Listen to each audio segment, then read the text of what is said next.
Good evening, folks. Thank you for being here tonight for the Fort Smith Board of Directors regular board meeting.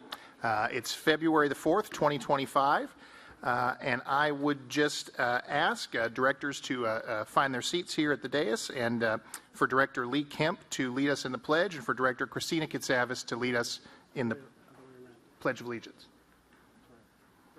Yeah, prayer for Director Kemp, please. Would you pray with me? Lord, we come to you tonight reminding ourselves that you have said, if my people will humble themselves and pray, that you would hear us. And so tonight we ask, Lord, what David prayed in the Psalms, that you would hear our prayers, that, Lord, we would be anxious about nothing, but in everything with petitions, bring them before you and ask for your favor and your hand over our communities, our families, and our nation. We ask that you would open our minds to where you're at work, and may we trust you and grab your peace that you offer us as we trust you. In Jesus' name we pray. Amen.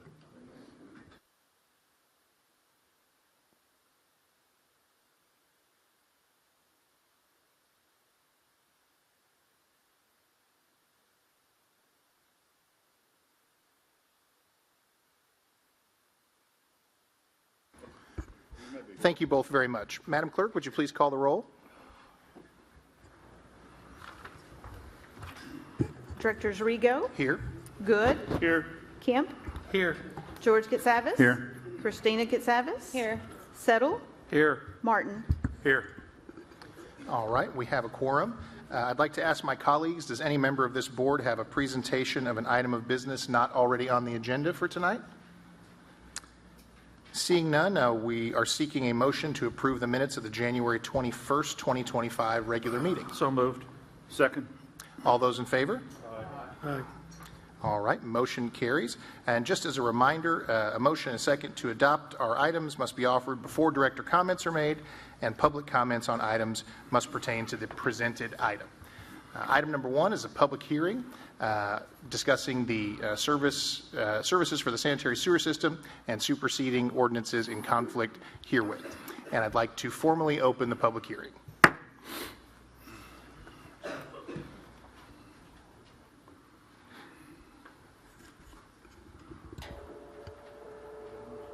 And we have a presentation from some members of our city staff opening up the public hearing. How come? Oh, okay. We gotta go. Good evening. Indulge just a second as we get set up here.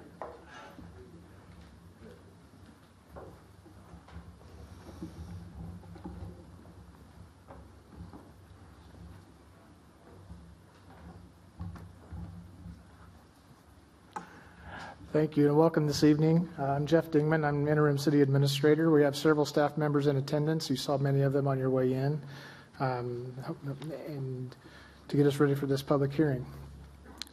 Tonight we're talking about proposed sewer rate increases for 2025 and for the next several years through 2030.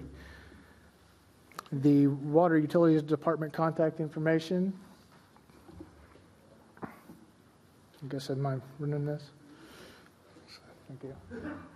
Thank you. Some information there for you to make note of if you have particular questions today, tomorrow, and whenever. To make contact with Citizen Services, the email address or the telephone number there. So, why is there a sewer rate increase proposed to you this evening? First of all, the EPA, Environmental Protection Agency, and the Department of Justice insist on compliance with the Clean Water Act regulations, and we are not in compliance. The projects required to comply with the consent decree come at a significant cost, and the revenue from user rates is required to help fund them, among other financing structures. So what has happened to date? This slide is small, and hopefully you can see most of it. But the city has had issues with our sewer system for a long time. We've got a long history with the EPA dealing with several administrative orders over the course of the years. Starting in about, well, we've had actions from the 70s and the 80s, but starting in about 1991 through the year 2003, the city of Fort Smith was under an EPA administrative order. Moved down as we zigzag through this timeline. From the years 2000 to 2015, the city spent over $203 million to build wet weather equalization storage basins. You'll see them at our P Street wastewater plant, the end of Grand Avenue for the Sunnymead facility. And there are several large storage tanks. You'll see some along Jenny Lynn, just north of Zero Street. But those projects were put in place to collect stormwater runoff, and so that it didn't inundate our sanitary sewer system and cause capacity issues. And so a lot of that work was done prior to 2015. Like I said, there was significant investment in those repairs.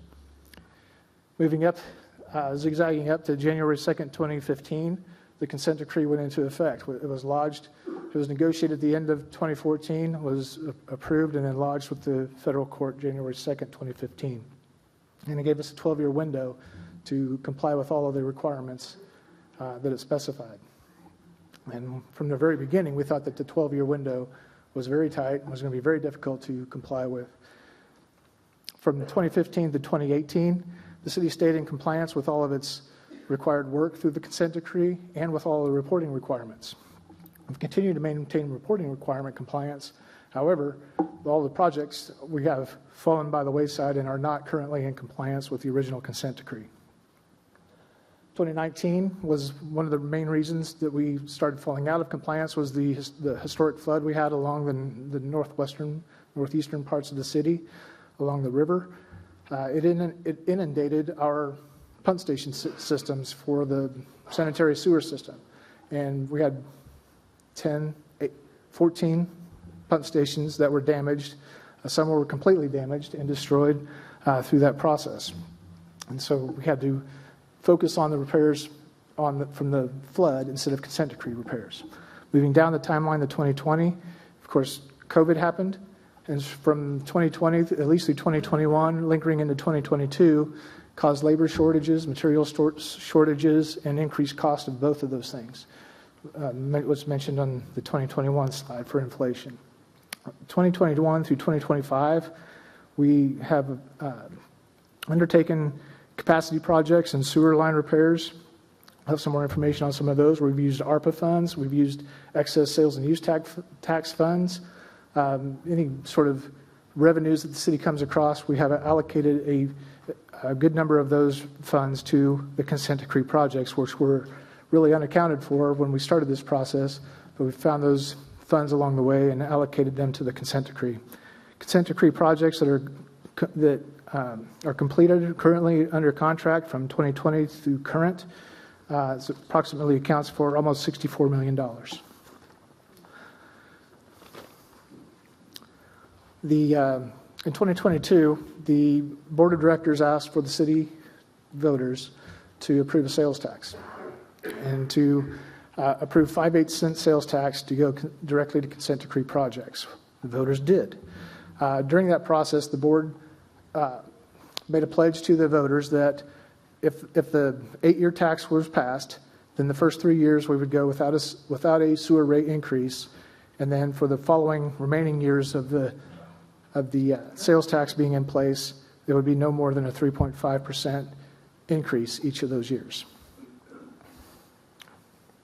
So the total amount generated from that 5/8 cent sales tax to date is about $35.3 million. We let that fund accumulate till we got to about that amount so that we could start doing some of these projects, because these projects are in the $8 to $12 million range, and so it takes a little bit to save that money to get those under contract. But the total amount that we have currently contracted is just over $30 million. What is the consent decree itself? It's an agreement that we've made with the federal government. It's a contract that we have, and it's enforced by a federal court order. So in that agreement, the City of Fort Smith, the EPA, and the Department of Justice pledge to reduce sanitary sewer overflows and continue to strive for compliance with the Clean Water Act.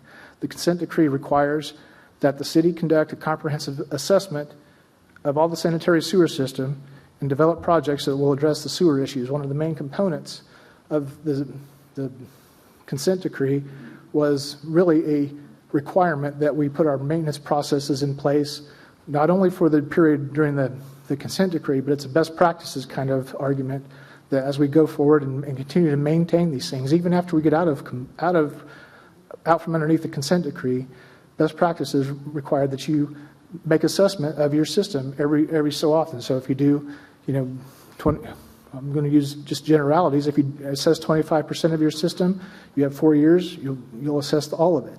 But then ultimately you need to start that again and start reassessing it so that you can continue to be in compliance with Clean Water Act and make sure your system operates properly. So a few things that we've heard in the community that we want to try to address here. The first one is, to whom do we owe $800 million? And the short answer is that we don't currently owe that to anyone. We're not paying debt service. We don't owe that $800 million to anyone at the moment. However, the city is responsible under the consent decree for action items, including compliance with Clean Water Act. The city identifies those projects.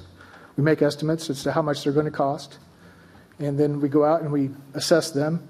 And then after we assess them, and frankly, a lot of the assessment that we've done since 2015 has resulted in more problems with our sewer system, more deficiencies than were initially anticipated. And so that's why, there is some discussion that, well, this consent decree has grown from $400 million to $600 million to $800 million. Well, it has. But that's because when we put the original estimates together, we were basing it on certain assumptions of how bad our system was. When you get through the assessment process, you assess all of those pipes. We do TV cameras and smoke testing and all those things you do to assess sewer pipes. They were in worse shape than were originally estimated. And so to correct those, it costs more money. And so I would say also that even without the consent decree, the city would have the responsibility to maintain its sewer system. And so that being said, if the right number is $800 million, it's not. It's frankly our CIP for projects that we still need to do is considerably less than that. Well, it's less than that. It's still a lot of money. But we still would have that obligation to spend that money and correct our sewer system.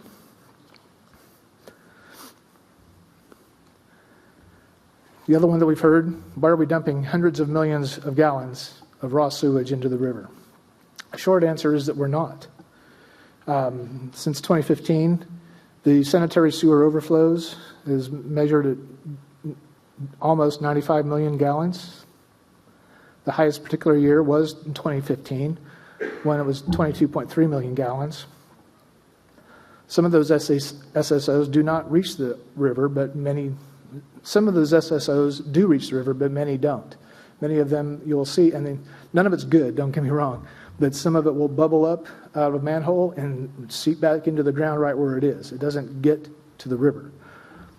But by comparison to that 2015, with accounting for some of the work that we've done on the sewer system, that number of gallons the measure has reduced from the 22.3 million in 2015 to 5.4 million in 2024.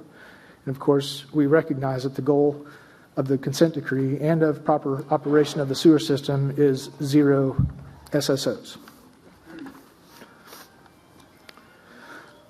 All right, so what is an SSO? SSO is a sanitary sewer overflow.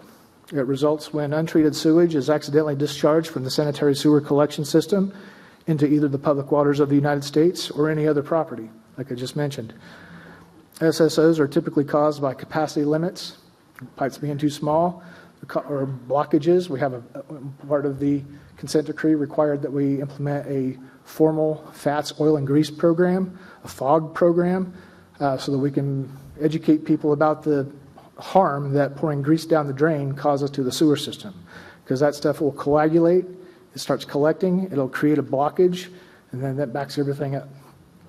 And so a good part of our maintenance is chasing blockages, identifying them through assessments.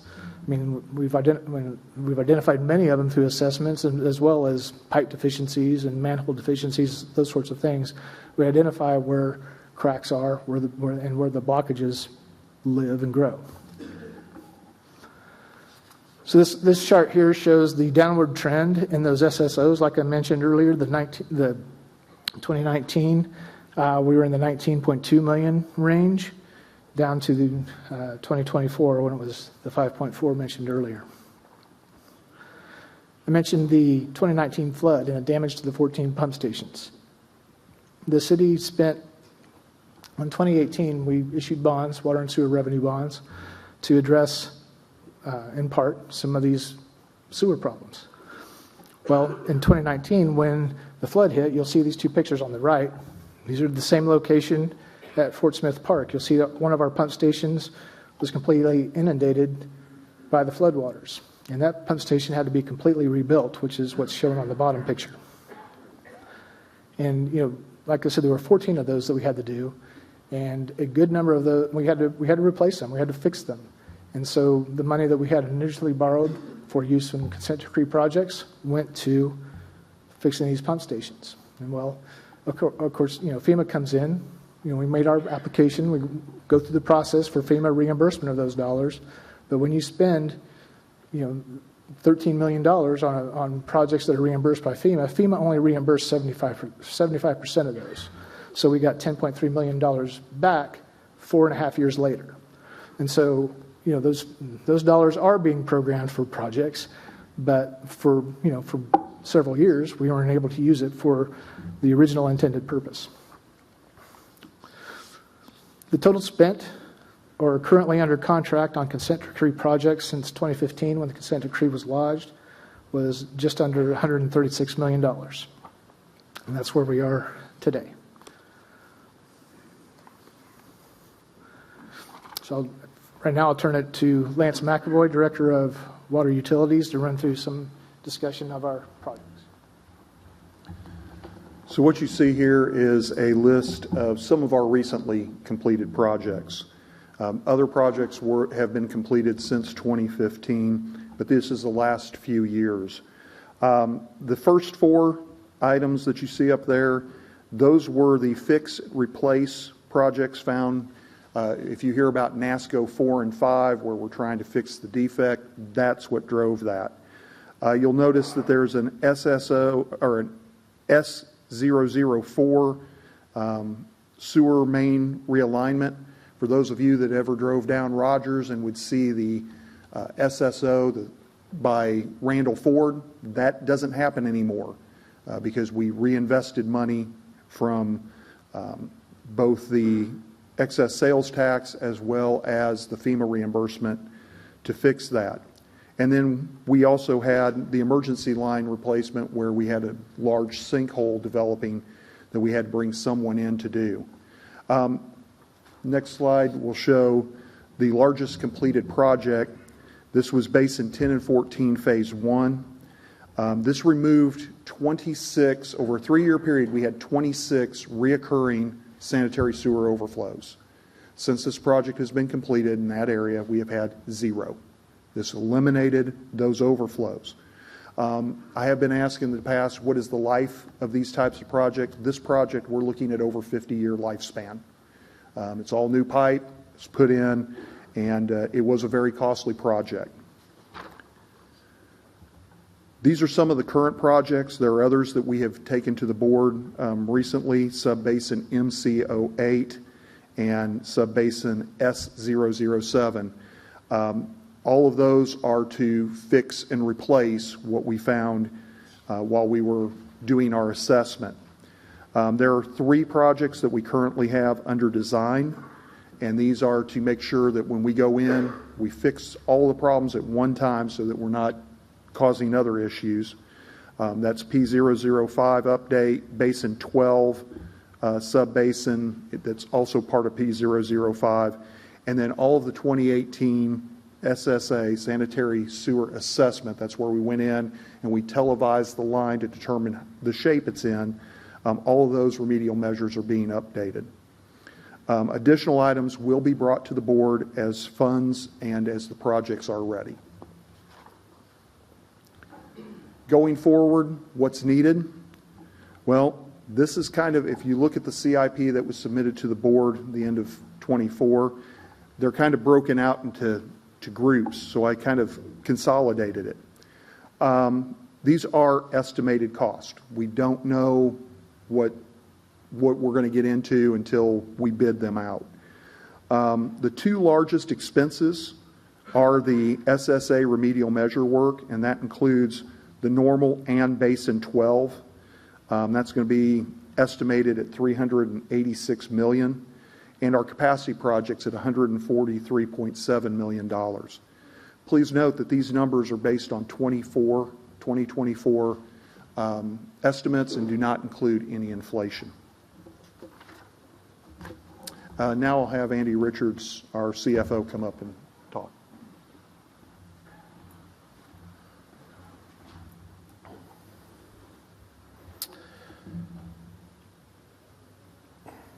So as far as the proposed rate increase tonight, it's 3.5% effective June 1st, 2025, and then annually on January 1st from 26 on to 2030. The 3.5%, want to kind of just point out that the sales tax ordinance for the consent decree dedicated sales tax that was passed in 2022, get my years right, yes.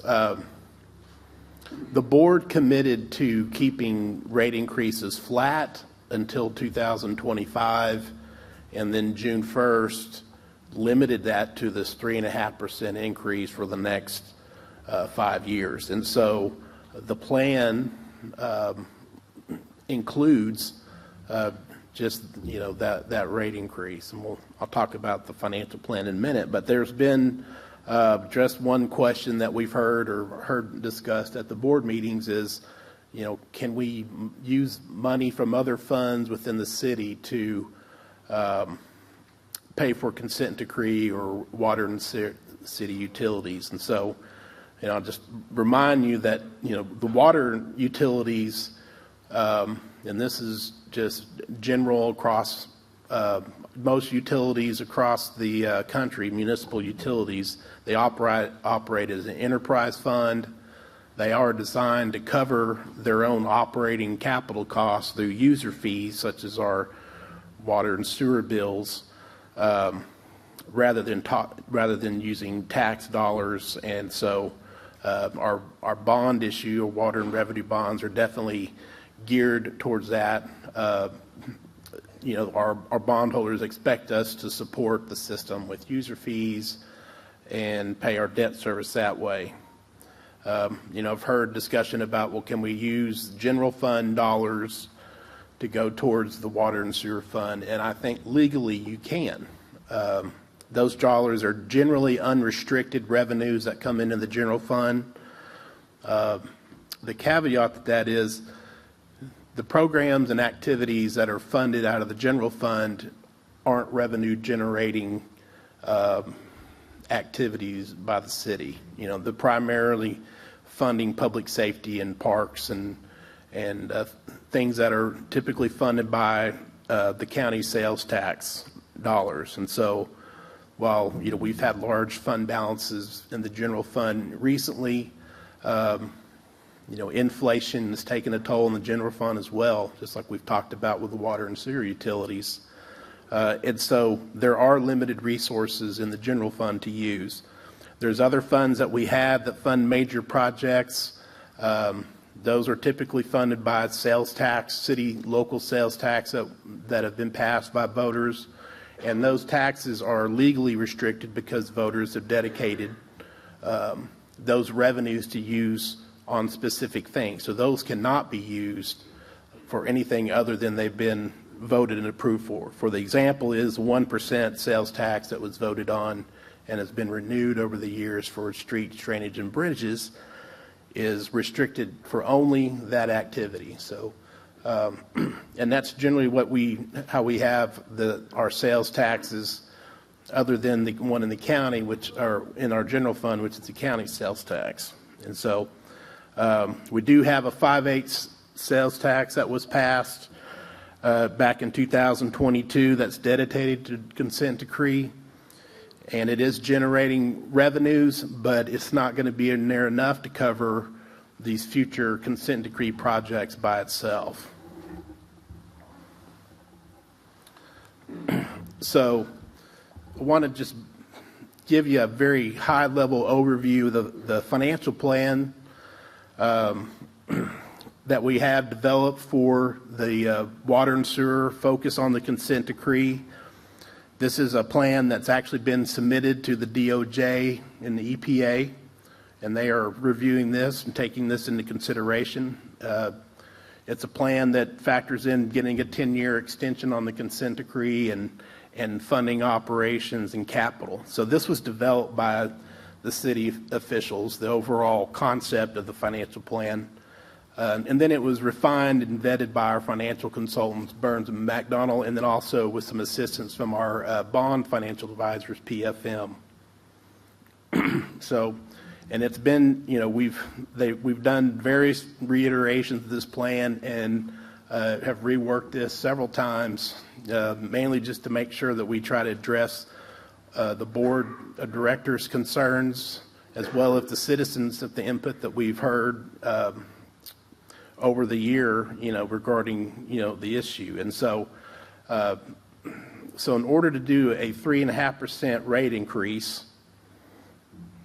on the rates, the plan is the sewer charges will fund operating and maintenance costs and the current debt service on our water and sewer revenue bonds that we have outstanding currently. So that rate increase will help us generate enough revenues to cover our operating maintenance costs. The 5/8 of the 1% sales tax is currently dedicated. There's also a proposal to reallocate part of the street drainage and bridges sales taxes. It's currently 1%, so this proposal includes a 3/8 allocation of these of the sales tax towards the consent decree. Of course, this is something that has to be approved by voters, but this is part of the plan. And so with the 5/8 and the 3/8, we get a full 1% sales tax dedicated to consent decree that would be used to support sales and use tax bonds that would fund the capital cost of the consent decree projects throughout the course of the plan to finish the consent decree. So that's just kind of the overall concept, not overly complicated from that degree, but just wanted to make sure that everyone kind of understands that what everything's going to be used for. And now I think Deputy City Administrator Maggie Rice is going to cover the bill increases. We do have a sample of the 5 CCF bill comparison with some surrounding cities, and this does include the proposed 3.5% increase for this year. And so you can see the numbers with totals on the very right side. Additionally, this shows the bill totals from 2025 through 2030 with the proposed 3.5% increase. And the 5 is starred because that is our average user here in Fort Smith. And finally, if you didn't have a chance when you walked in, if you know your current CCF usage, we can provide you a sample bill that will show what your proposed increase will be from this year all the way through 2030.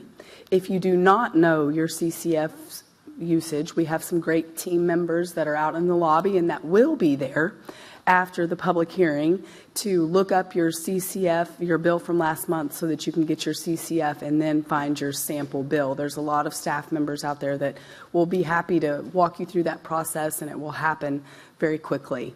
And with that, are we ready to start public comment? Yes.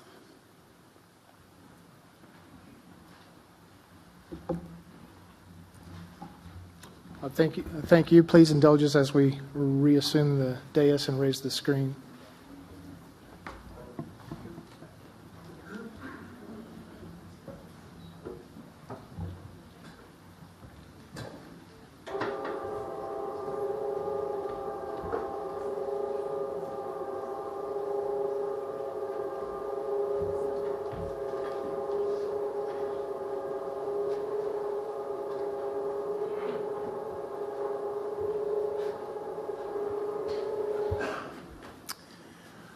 Thank you all for that presentation. Madam Clerk, as you inform us about the number of folks who are speaking this evening, may you please brief the audience on the comment procedure. Everyone will have 2 minutes. If you will look right up here, there is the timer right up here, right between Director Christina Kitsavis and Interim Administrator Dingman. That will count down, so when it gets down pretty close, if you would just kind of start wrapping up a little bit. First, we'll have Kim Fodge. Now, after Ms. Fodge, we will have Crystal Cadelli.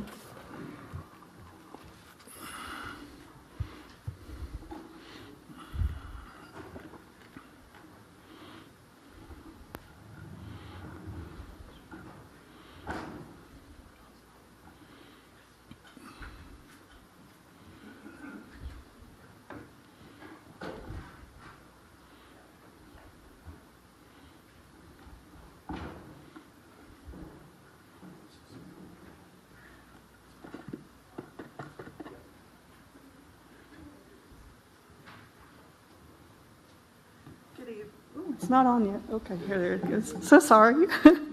As you all know, the city is in a serious financial crisis with hundreds of water leaks needing repaired and consent decree projects totaling hundreds of millions of dollars. I understand the ramifications if we don't complete the projects and show the DOJ and EPA our commitment to completing them. However, I believe that the city can do better than just increase rates and should do better. It's my opinion that a hard and serious look needs to be taken to decrease unnecessary expenses, not just in the water and sewer department, but in other areas as well.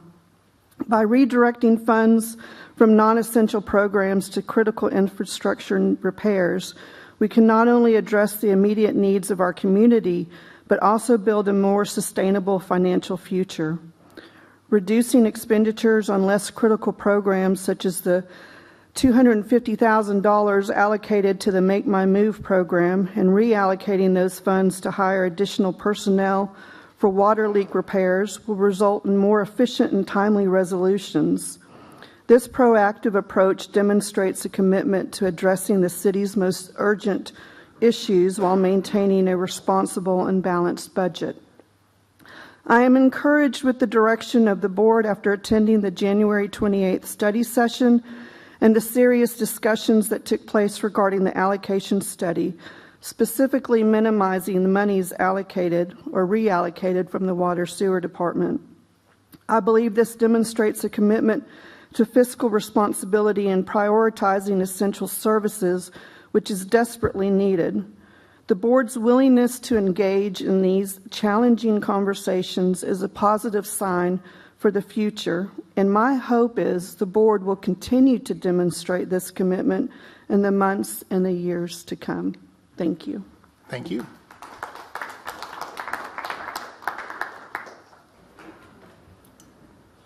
After Crystal Cadelli, we'll have Joe Elskin. Good evening. In August, we faced a rise in water rates that was initially communicated by city officials as a minor adjustment. However, the reality is that many residents are experiencing a 50% increase.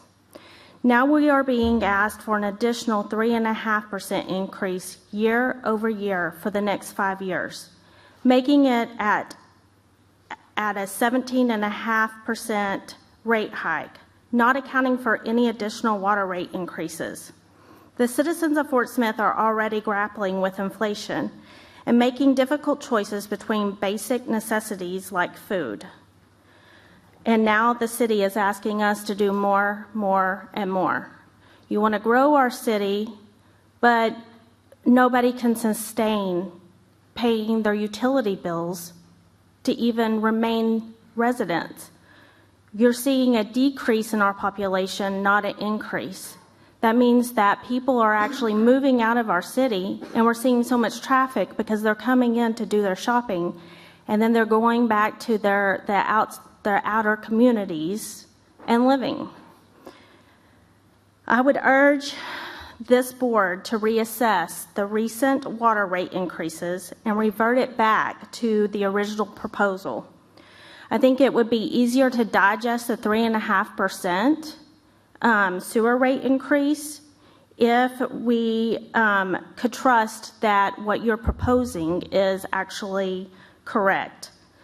Additionally, I would fix the 800 water leaks that's costing our city at least $11 million annually in treated water. I would give the $1 million back that is being taken out of the water and sewer department and to fund the mayor and the board of directors. And I'd utilize the CDBG, $800,000 for the sewer instead of giving it to nonprofit organizations. Thank you. Thank you.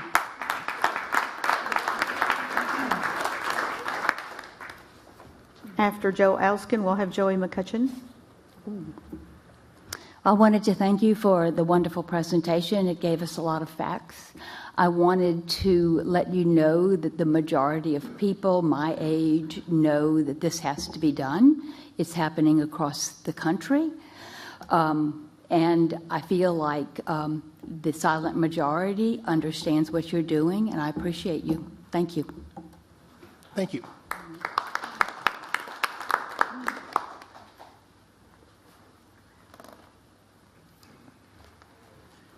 I think it's time for the city to tighten its belt. The city is going to be approving the settlement that when we sued the city for the mayor spending money on hair braids, golf tournaments, no telling how many hundreds of thousands of dollars over the years. So it's time for the city to tighten their belts because taxpayers are tightening their belts. And Parrot Island Water Park, that's another issue. This is all gravy. This is gravy. We need commitment from you that you're going to quit the spending spree. You know, now we're going to say we've got a street drainage. We're going to take street money and we're going to reallocate it to this issue. What's going to happen to our streets?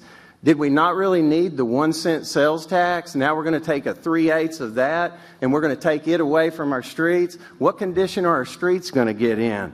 You know, what about the penalties? What are the penalties going to be this year for the millions upon millions of the mythbusters? Now, we don't have any mythbusters. You told us that it was $800 million. I didn't make that number up. You owe it, we owe it, and we're going to go bankrupt if we don't have a plan.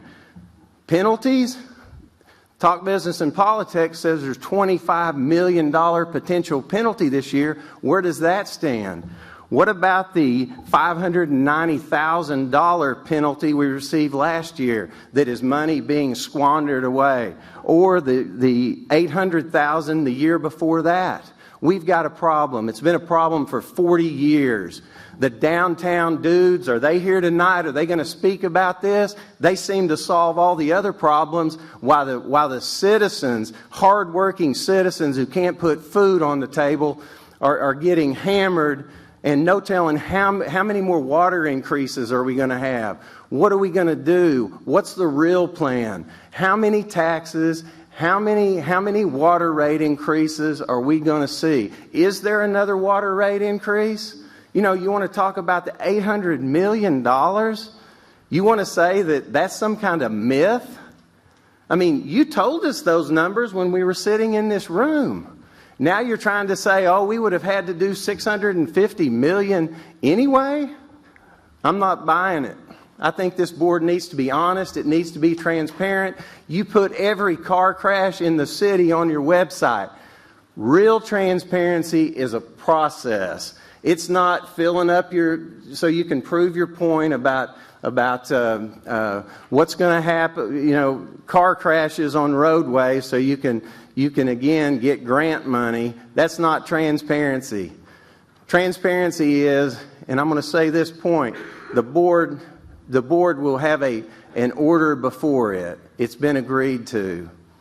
When the mayor of this city is spending money unconstitutionally, which your lawyer has now agreed to, that's a real problem. That's a real problem. Madam Clerk, who's the next speaker? You've gone a minute over, sir. Okay. All right. Thank you. Chris Cadelli.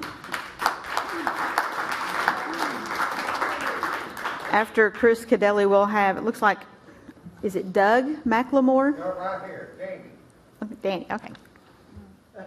Do I get 2 minutes? Thank you. So the most glaring takeaway I took from your presentation was, of all the areas you want to take money to help fund this monstrosity of a consent decree problem we have, of all the places you go to streets, bridges, and crucial, city infrastructure, take money away from that. Instead of, I don't know, maybe parks. We've got plenty of money, it seems like, for parks. I would think that, for the life of the city, that department, the streets and bridges would be much more crucial than spending more money on parks. And then I'll just say, decades of mismanagement and misplaced priorities have landed us, in a place where it's becoming too expensive to live here. We personally know people that are leaving Fort Smith, going to little areas around here where they can, live cheaper. We're here for another rate increase related to water and sewer. What's interesting to me, too, is that the modest rate increase that y'all announced back in the fall, if you look at the revenues, they're dramatic. So something really doesn't align there. I mean, it seems like that the revenues would be modest in comparison, and that may explain why we have people that are complaining about their water bills doubling, tripling, or even more. And it's troubling that there's this, trust is being, it's being washed away between you guys and, the city and the people, because, you don't have to have a PhD in economics to look at some of this stuff and realize it just doesn't add up. I would ask, if you're going to try to find some money, and I do, tightening the belt is absolutely what the city needs to do. You keep coming to us for more money, and I understand you're probably going to need a lot more money from us, but you need to start telling us where you're going to cut spending. Thank you. Thank you. After Mr. McLemore, we'll have Stephen Kurtz. I believe the city board, with its criminal ways, needs to do either a sales tax dedicated strictly, and I don't mean for your buddies or anything else, strictly to fixing the problem. The consent decree is, I believe y'all should be in jail. If I break the law, y'all's going to put me in jail. And y'all just can't seem to follow it under any circumstances. I mean, really, knuckle down and fix the problem. Either be a straight-up sales tax strictly for it. Don't mess with it. Use it to pay the bills. And let's get it done and get it over with. Thank you.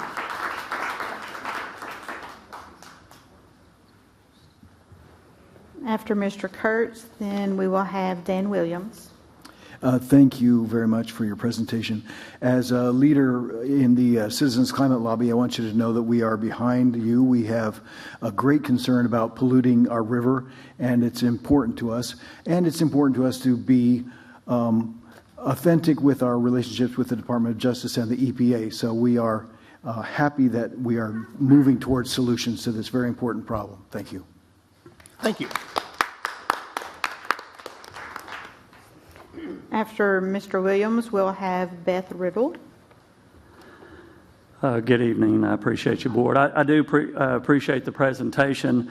As long as I've been coming, that was close to good, but it still lacked a whole lot of information. You talked about a 17.5% increase over the next 5 years, I believe, but actually it's a 150% increase. That if you go back when y'all were talking about getting bonds to service and all this, which we don't even know we're going to be able to do, it's a 150% increase. Now, I understand that you can't pass this on, but what you can pass and what you're going to pass is a 3.5. We're just here to gain information to really appease the situation, but it's going to happen whether we like it or not. And so I just encourage everybody that's here tonight, pretty much the board is going to do this, and we're not going to get to vote on this. You need to know that. And there's a lot of other things that they do that we don't get to vote on. They'll send out little ballots and things like that to the community, and 4 or 5 people will vote on it, and then they'll do it. And so you need to continue to participate in your city board. You need to come and be a part of this. A few months ago, you talked about potentially we had a guy come present doing a $40 million new meters to find leaks. I hadn't heard anything about that since, but he talked about, the technology and all these things. And then we also know that we're about to spend or looking at spending $150 million on a new water transmission line. And so this, what we're talking about is $800 million potentially, but really it's a whole lot more than that, y'all. And we need to look at it all, and we really need people to come out, because I'm going to tell you right now, nothing's going to change until this community starts participating and let this board know that you pay them. And that $9 million that pays their salary up here actually comes out of this water bill, these water bills. So thank you for your time. Thank you. After Ms. Riddle, we'll have Carl Nevin.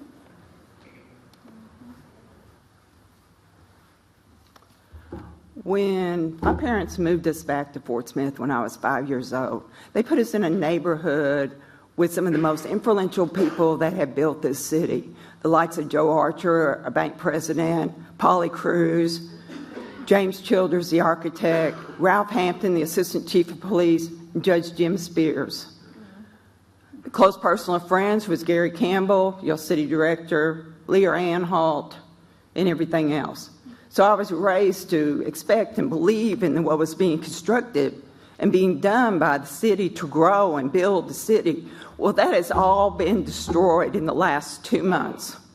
On exactly December 4th, y'all moved your sewer crews in beside my house.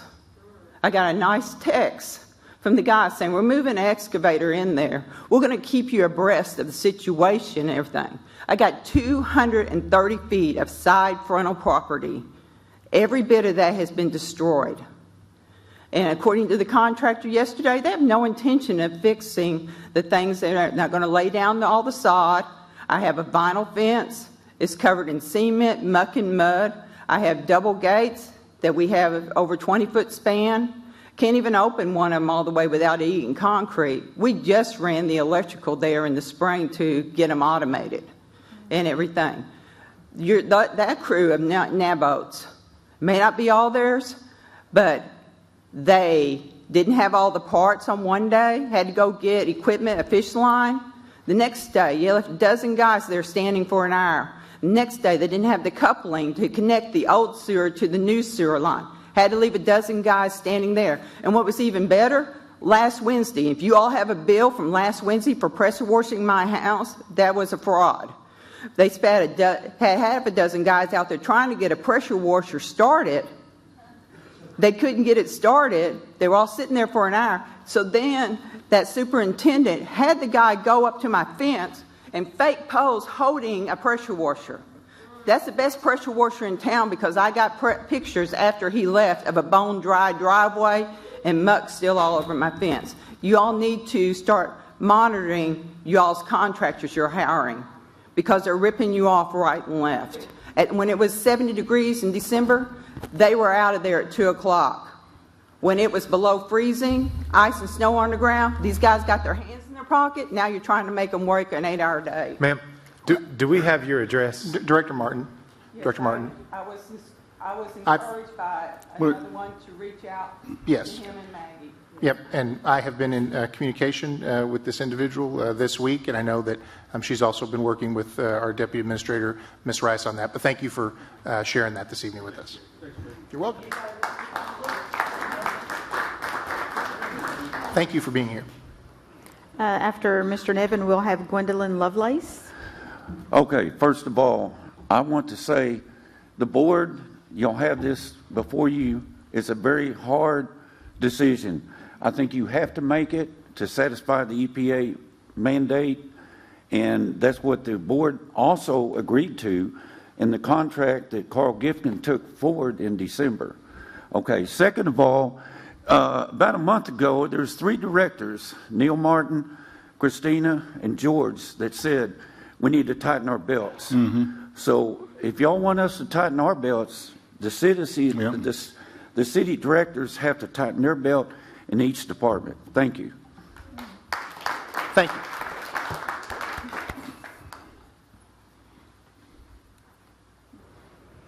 And Ms. Lovelace is the last speaker during the public hearing. Good evening. I really can't complain because my usage is so small. I'm at the top of the list of 2. So I know that my little bit is not going to make a difference. But I have a question on, prior to the consent decree, what updates was done on the sewer system? Just like you have a house, you've got to plan and make some updates. And if you don't, then your house falls apart. Were the city updating on this sewer prior to us getting in this trouble? The next thing is, after 2030, are y'all going to come back again and have 3.5 or 5% more requests? It's just because this went to 2030. I think that's just a date you picked. And then, after 2031, y'all will come back and want additional money. This has got to slow down. People on fixed income, including me, and it's not getting any better. We won't be able to eat for trying to figure out if we're going to pay our utilities or are we going to buy a dozen eggs. Thank you. Thank you. Madam Clerk, did you say that was the last person who had signed up? Yes, sir. Okay. Thank you all for being here for the public hearing, for your comments, and for your attention during the presentation. Now I'm going to go ahead and formally close the public hearing and see if there's a motion to adopt the ordinance that's in front of us with regards to the rates with suspension of the rules. So moved with suspension of the rules. Second. Madam Clerk, may you please read the ordinance? An ordinance to provide for rates for services of the sanitary sewer system and superseding ordinances in conflict therewith, or herewith. Okay. Do any directors have any comments? Madam Clerk, we're not voting on this tonight, are we? It's been motioned and seconded, and it's up for consideration as I we thought speak. there were going to be more public hearings. This was the public hearing that was scheduled. I thought we had a minimum of 2. So wait a minute. If this passes tonight, then that's a done deal? If it were to pass tonight, it would go into effect on June the 1st. Okay. Can we comment? That's what I thought you were doing. Well, and you get the ball rolling, please, Director. Man, I'm not going to vote for this, and I'm going to tell you why. As these speakers said, we're not prioritizing our spending. We spent $4.2 million on water slides. We spent $2 million on a private sewer line, water and sewer line to a private business. We spent another $1 million at a Chaffee to a private business, and this is water and sewer money that could have stayed in that account and be used to fix the sewer. We lost $1 million at the Chaffee ball fields years ago under the guise of getting an 8 ball fields, which I voted against. There's another $1 million. This is adding up. And I'm going to tell you the reason we have a consent decree, and you may not believe this, but 15 years ago, when we refinanced our water and sewer bonds, the motion was made to take $6 million out of there, use it for a water park. Now, this is $6 million that's supposed to be going to fix our sewer system when we were under administrative order since 1980. Then, city administrator Ray Gossick, I went to him and I said, Ray, this is going to make the EPA livid. And he looked me in the eye and he said, that's a good possibility. And guess what? The next thing you know, consent decree. I don't think this is fair to the people. Y'all trust us to take the best interest of you, but I'm not doing this. Thank you. Director Christina Katsavas, you're recognized. Well, some of those were before I came on the board, so I can't speak to some of those, but, certainly I agree with we need to reprioritize spending and certainly cut back, but, I think it's important to understand if we don't set this at 3.5%, the federal government is going to come in and they're wanting 19% year over year. So I think we need to be mindful of that. That being said, there are questions that this presentation brought up for me. I wasn't prepared to vote for this tonight. I've still got things I'd like answered, and so I'd like to table this to the next regular meeting. I second that motion. Okay. We have a motion and a second on the floor to table the rate adjustment ordinance that's in front of us. Any comments on the motion to table? May I make a... Yes, Director Settle, you recognize. Thank you. I'd just like to clarify, George. What? The voters voted in. They didn't know. They didn't know, Kevin. George, it was a separate item on the... I know. And they voted in the water park. Okay, if they'd have said, if you vote for this water park, there's a chance we're going to have a consent decree, they would have never voted for it. George, it was $4 million. So... Yeah, exactly. But it was also for other funding for police, our fire at the same time. Kevin, if your bank's working with you to get caught up on a loan and you go out and buy a $100,000 boat, do you think they're going to keep working with you? George, they're going to call your note. I didn't vote for the consent decree. You didn't. I agree. I didn't vote for the consent decree. That was the decree. biggest mistake I made, was voting for that. Okay, so you voted for it, but I didn't. I understand that. And I knew what would happen, and this is what would happen. You're right. Y'all didn't listen to me. Gentlemen, the motion before us is on tabling I agree with this the motion to table and allow them 2 extra weeks. Okay. Thank you. I still have a question. Is your question about the motion to No, table? What's Andy? Okay, very briefly, we'll handle the question for the CFO, and then we'll vote Or on the Lance, motion to whoever table. can answer a simple question. Please ask it. How much, this 3%, how much is this going to increase revenues per year at 3.5% of sewer rates? I can't get an answer from anybody how much, dollar-wise, that's going to increase for the city. I don't have the number off the That's top what of I've my been head. hearing I've been hearing that for 2 months, Andy. Well, I've got the number. I just don't have it on me. Which I think is a good reason to table. Well, okay, Because we don't have I all the agree. information that we need to have to make a decision. You have it? Do you have it, Lance? He's got it. Okay. I just couldn't. Yeah, I understand. And of course, it's part of the variable to this question, the notion that different users use different amounts, so there's not necessarily a fixed... But just give me a ballpark. Well, in the first increase, 2025, Yes. The increase is revenue $629,000. This is at 3.5%, right? Yes. And Okay. for 2026, for the increase for the whole year, it'll increase revenues $1.5 million. Okay. So if we'd have took that $4.2 million from the slides, we could have deferred these rate increases for 4 years, correct? I mean, you can do that's your choice. If the board would have put that money towards we wouldn't have had a rate increase for 4 years. See, that's what I'm trying to get across here. This isn't right. Okay. This isn't fair to the people. Madam Clerk, or Thank you, my Andy. colleagues, is there any more comments on the motion to table? Director Kemp. In regards to the motion being tabled, just a question for Lance as well. This is something that I wanted to bring to attention, and it kind of came to me later in my time before this meeting, so I didn't get a chance to get clarification on this. And it's okay if you don't know this, because I didn't get this to you in advance. I apologize.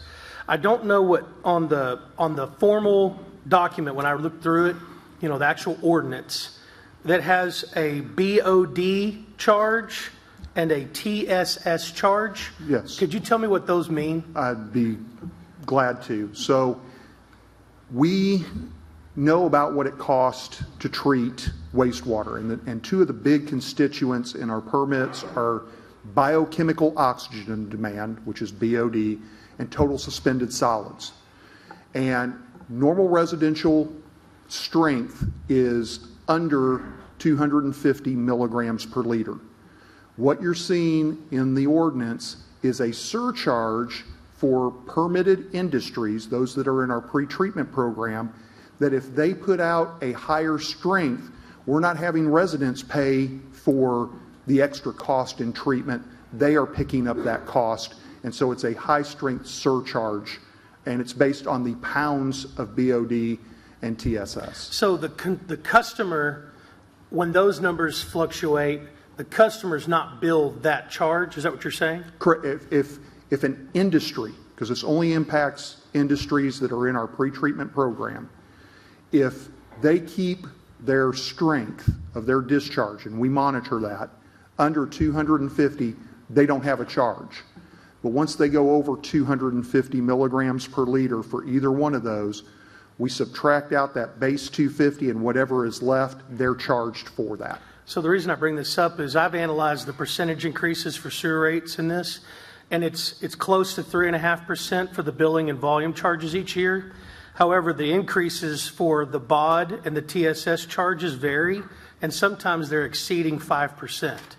And so if our goal is to adhere to 3.5% across all charges strictly, it's not much, but when we talk about tightening, I just wanted to bring this back, that we may need to adjust the BOD and the TSS charges increases. Give you an example, in 2028, the TSS charge is 0.39 on the ordinance. It would need to be 0.37 on 2029. It would be 0.41. It would need to actually be in 2029 0.39. And so it's just, I may have ran my calculations wrong, but I would love to bring it back to just say that we need to review that and make sure that if it is a 3.5%, and if a customer's paying it, it needs to be the strict 3.5% and not anything that would exceed to 5%. I'm just running numbers. I understand that, and I'll verify with the. And then the other thing, and I think it's on the agenda to talk about this in regards to water leaks. And I do want to make that note known to those that are here in attendance tonight. And when we talk about approving this, I don't know if that can be slated up on the same agenda or if this can follow, but I do think we need to instill public trust and perception again. And I think one way of doing that is demonstrating what is our policy going to be on fixing these leaks and rolling up our sleeves, and how are we going to increase it. I think anyone that has to wait for a year or more for the leak to be fixed, it's just not good enough. And so I think we can, I would tell you, George, I feel what you're saying, but I'm also feeling the idea that if the government comes in and tells our customers 19%, I'm not for that either. No, I'm not either. So I'll lock it in at 3.5, but I'm asking, what is our strategy for these leaks? What is the appropriate time that someone should have a leak in their yard? And also making sure that we have it at a strict 3.5% going to customers. Thank you, Jared. You're welcome. Director Martin, you're recognized. So one of the things, Director Kemp, I've had some communications with Lance related to water leaks, and I think we've got a discrepancy that we need to talk about in a study session or whatnot that needs to get resolved in terms of what I believe they should have in terms of equipment and manpower versus what they have in equipment and manpower. So I think I'm going to call for that when we have our officials forum. But there's a discrepancy between what we've approved and what's actually happening. Okay. Thank you. Now that we've got a motion second on the floor to table, Madam Clerk, please call the roll. On the motion to table the rate adjustment to the next regular meeting. Directors Rigo? Yes. Good? No. Kemp? Yes. George Katsavas? Yes. Christina Katsavas? Yes. Settle? Yes. Martin? Yes. Motion passes, 6 in favor and 1 opposed. All right.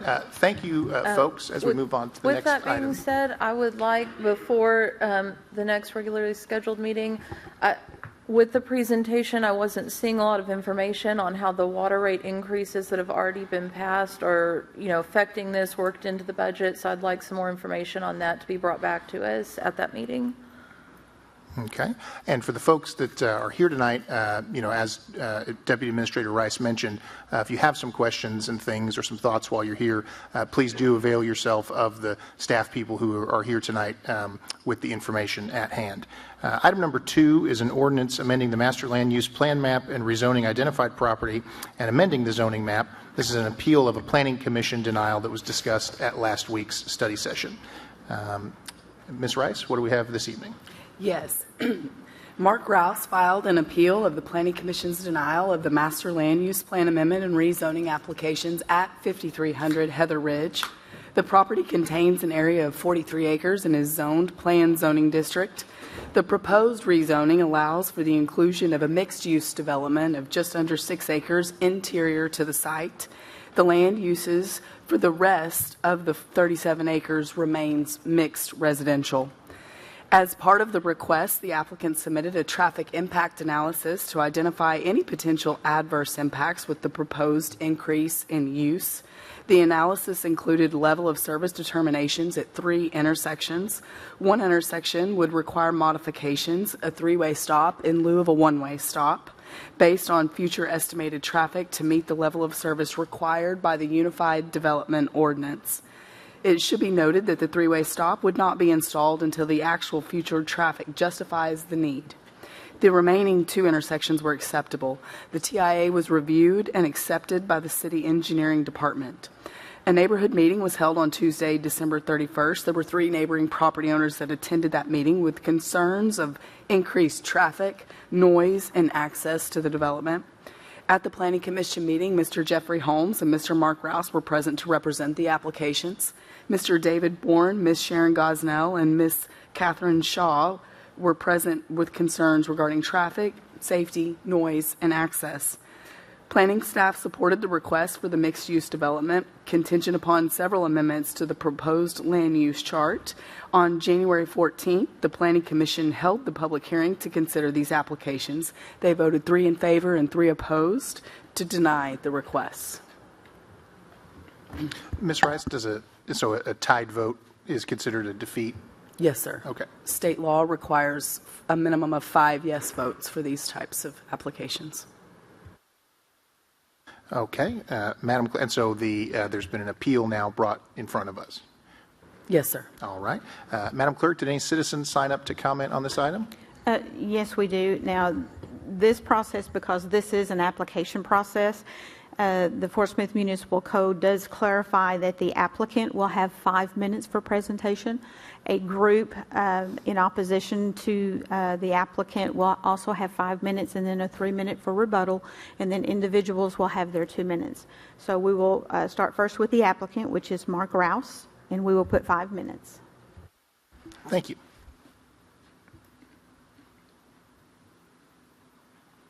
And thank you for being here tonight, sir. Oh, no, absolutely. Glad to be here. I'm Mark Rouse. I'm the developer. Hey, I hope I can lighten the mood a little bit. I know you've kind of had a big conversation here before me, so maybe I'll make this a little easier. We do have this project that we're proposing. We're trying to create what we would call a walkable community. So define walkable community. A neighborhood amenity that would give people the chance to be able to walk, ride a bike, not get in a car, not have to travel outside our neighborhood to enjoy the benefits we bring. Now, we do bring very light amenities with this. We want to do what's called a mixed-use building, so it's going to be commercial on the bottom floor. It's around probably 20,000 square feet on the bottom floor with apartments above, approximately 20,000 square foot of apartments on each floor above. This does not increase our density that we're allowed for the whole neighborhood. This is just the opportunity to create some neighborhood amenities, flower shop, maybe a bakery, snack shops and things like that. Just local amenities where people can walk and not have to travel outside the neighborhood to get. The descent degree. We are building vertical, so we're not creating more street, more sewer line, things like that. We're going to increase the density and hopefully bring revenue back to the city through the tax base, everything you're trying to create with what's going on right now with your other situation, your descent degree. We're more condensed, so we're trying to go vertical. We feel like we're bringing what would be a big amenity to the neighborhood, to the local neighborhood. There's probably 400 rooftops around us. We're going to create about another 450, 440 doors. So around 1,000 people in this area. And if we can create walkable communities, then we feel like those people can enjoy living in that area without having to go out to Rogers Avenue, Phoenix Avenue, creating more traffic. As we keep people walkable, of course, the traffic capacity goes down. I do have somebody here from TEC, which did the traffic study. He can come and speak and be a little more definitive on the increase in traffic that we're looking at. He has overestimated to the worst case of what he thought we would do, but we're building much smaller square footage than he anticipated, but he can tell you those numbers.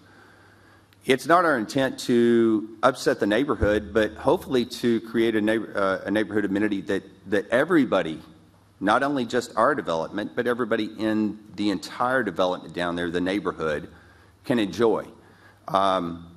During the Planning Commission meeting, which I do want to point out, we didn't have enough. We had a 3-3, but we only had 6 members. If there were 9 total, we were missing 3. So we were really at a deficit to get it passed through Planning Commission because we didn't have enough members. All we needed were 5. If we'd had 9, we got a split vote. We most likely would have gotten there that way and not been in the same situation we are right now. So 3 in favor, 3 opposed. Okay, we're not completely against, not everybody's against what we're trying to do. I do think, I do know. I think the people in the neighborhood that spoke against us and some of the Planning Commission members had a misconception of what we're trying to create. It's not a big box store. We're not putting in a grocery store like a Harps or a Walmart neighborhood market. The area can't support that. So we're not going to go overdevelop. Matter of fact, we are taking a big risk in even trying to do what we're trying to do. We're going to have to spend money to create an environment that hopefully, businesses would want to come in and be able to support themselves and serve our community. But that's not guaranteed. We may have to go decrease rent to get these people to come in.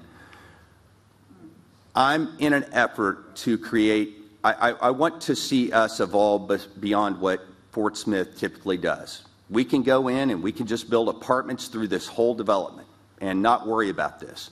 I'm trying to give this area a step up, an amenity that they can enjoy and access, but it may be at my detriment. This may not work. If I can't rent them, can't get businesses to stay in the area, then it's not going to be to our benefit. But hopefully this would work out, but it will elevate this part of the city of Fort Smith to have and enjoy other amenities beyond going outside the neighborhood. I do appreciate your time. I know y'all have got a tough night or had a tough night in front of you, and I hope maybe this is a little more calm issue, and I hope you respect or appreciate what we're trying to do. Thank you. Thank you. There we go. And I will say that Mr. Jeffrey Holmes and Nathan Beckel, are here to answer questions. Thank you. Okay. Now for the opposing group, which we have 3 individuals that will share the 5 minutes. First we have David Bourne. So the 3 only have 5 minutes total to talk? Yeah, so can you clarify that real quick? That's correct. Because I think they were going to say your time to me, so I haven't clarified. Okay. Who signed up to speak in opposition? May you list those names, Madam Clerk? Yes, we have several that are to speak individually. But as far as the group, I have 3 individuals, yes. Yeah, that's who I'm wanting to know, who the 3 for the other 3, Ted Johnston and Melissa Johnston. Okay. Is it okay if I speak for? Okay, all right. Thank you on that. All right, so first off, I want to jump right on into this one. This is a lobster boil, my friends. This project has started several years ago. It started off a pretty small project, and like all good lobsters, we were pretty good with it. It was relatively small. The water was great, but didn't stay that way. The water got turned up a little bit bigger proposal was made. The houses got a little bigger. Started to get a little more intrusive to our neighborhood. Some of the things that we thought were going to happen, like there's a gas well that has never been addressed. It's still really loud. Actually, in fact, I don't know if it was Mr. Rouse's suggestion or the gas well themselves, they decided to build a structure around it on two sides. I bet you can guess which two sides got built, or a structure got built on to baffle the sound. You guessed it. It was what baffles the sound going into the new build. It funnels all of the sound into our neighborhood. The back of my house has increased almost 40 decibels just as a direct result of this sound being funneled into my neighborhood. And, fun fact, it goes right into my backyard.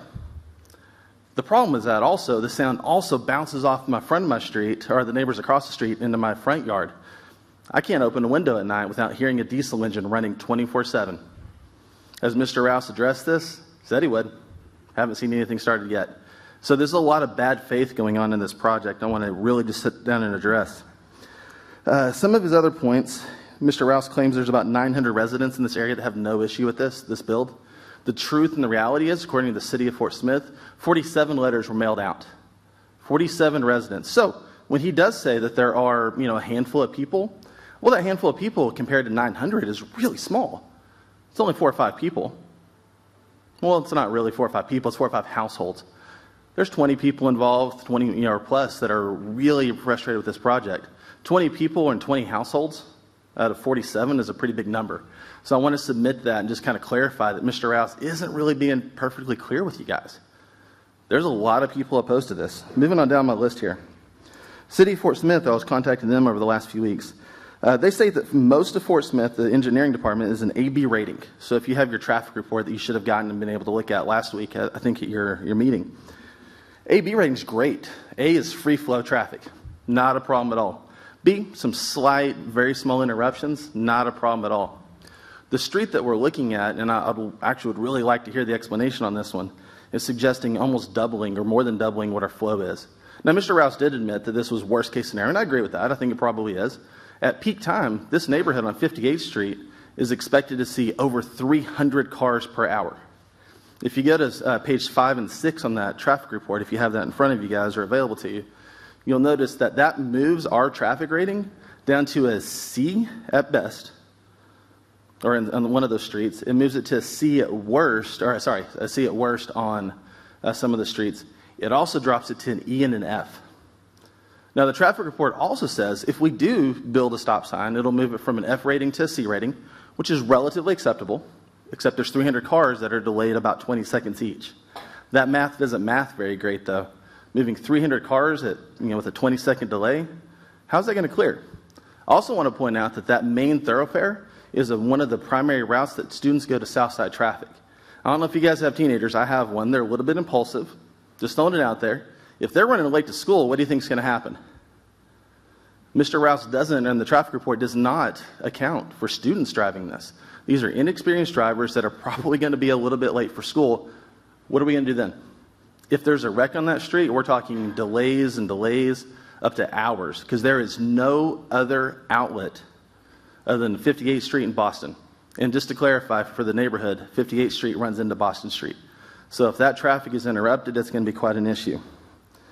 In the interest of time, let me keep going here. All right, another issue that we have, another bad faith issue, the dirt. I tracked it this afternoon. It tracks for a half mile out of this project. We're talking about the cities and the sewers. We're tracking dirt a half mile. Next rainstorm, where's that dirt going to go? Right into our drainage systems. Where does that dirt go? Into our rivers. So if we're concerned about ecology and the safety of our waterways, what are we doing, guys? Who's going to pay for that? Mr. Rouse isn't. He also brings up this point, and I do agree with him. We had a 3-3 tied vote. But I wonder how he knows that the vote would have gone his way if those other people had been there. That's an interesting question I had when I was listening to him. I also want to point out more bad faith that he has. talking about amenities in the area.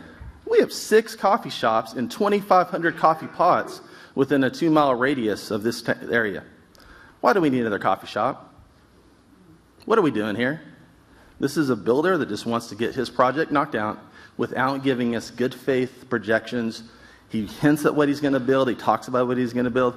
We haven't got to see any projects or any designs with that. Thank you for your time. Thank you.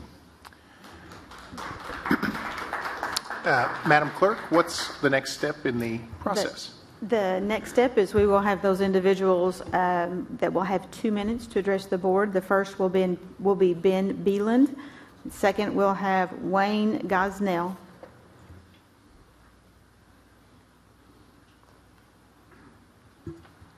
Thanks for being here. Thank you. My name is Ben Beeland. I live at 5101 Gary Street. It's on the corner of Gary and 51st, which is a stone's throw from where this development is being built. I addressed the board back when it was originally before the board for approval to put it there, and it kind of fell on deaf ears as far as the traffic problem. But I would ask that the board of directors, if you haven't been in that neighborhood, please just go down and use your common sense and look at South 58th Street and think about the increase of traffic coming up that one street. If even, I know the project's been approved. I know there's going to be increased traffic, but if you're voting to increase that increase, please just use your common sense and look at that. And the proposal of a 3-way stop at South 58th in Boston, it won't work. It just can't work. If you'll just go down and look at it and spend a little time, I've lived there 26 years, and it bothers me a great deal to talk to neighbors who have lived there longer than I have that are going to put their houses up for sale because they're not going to stand for it. It just won't work. Just please come down and spend some time. Thank you. Thank you.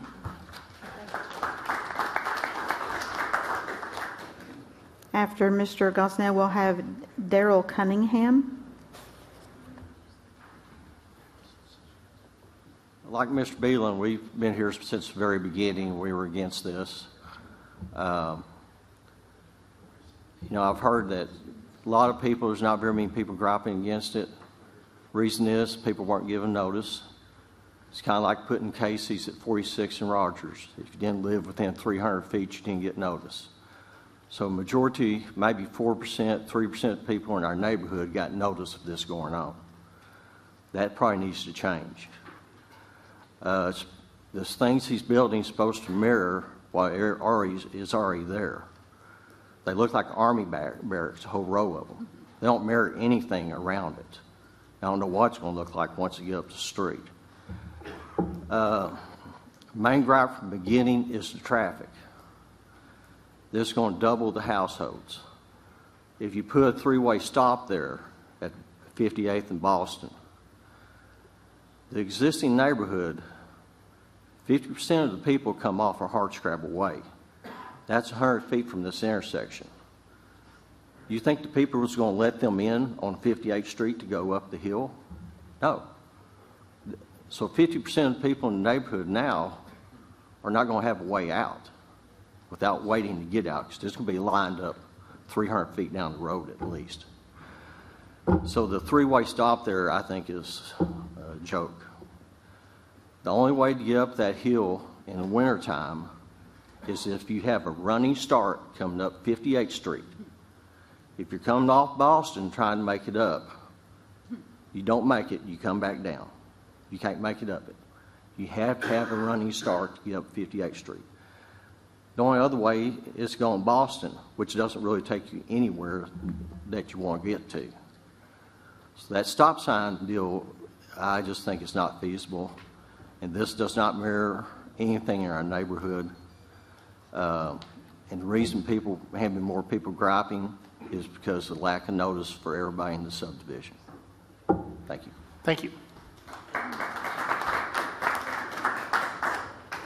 After Mr. Cunningham, we'll have Hank.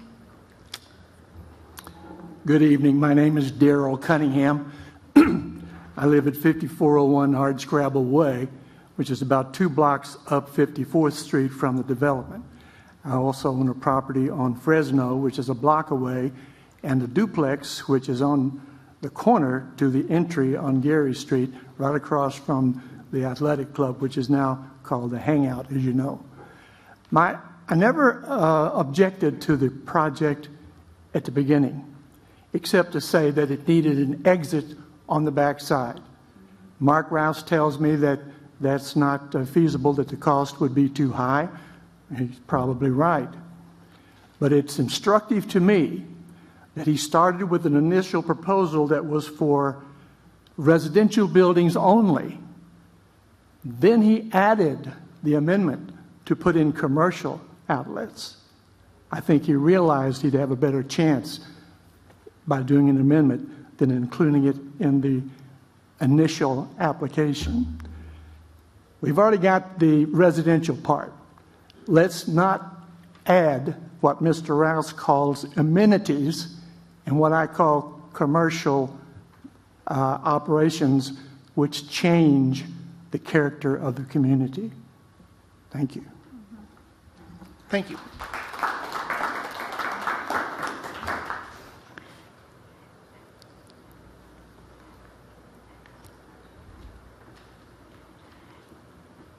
If I may The inquire, last name is Galski. I'm sorry? Galske, Galski. Okay, thank you. I live at 4933 Hardscrabble Way, and I have for the last 33 years. It has been a wonderful neighborhood. Quiet. People can walk the streets, walk their dogs. We now have, thanks to your approval, a white elephant right next to the athletic club. If you've not been there, and I know I'm like a parrot echoing what's already been said, but you need to go down there and see what is being constructed. It's a line of cookie cutter cracker boxes. They don't look nice. They don't match the neighborhood. They stand out like a sore thumb. If you allow commercial property to enter into that situation, that's going to make it even worse. Traffic is going to be terrible. The property that he's wanting to use for commercial would be an ideal green space. At one time, that was a hot button to this group. It's not apparently anymore. There is a room down there with right next to the gas well. You can make some green space. That whole area could have been green space a year ago if you'd have looked at it that way, but you didn't.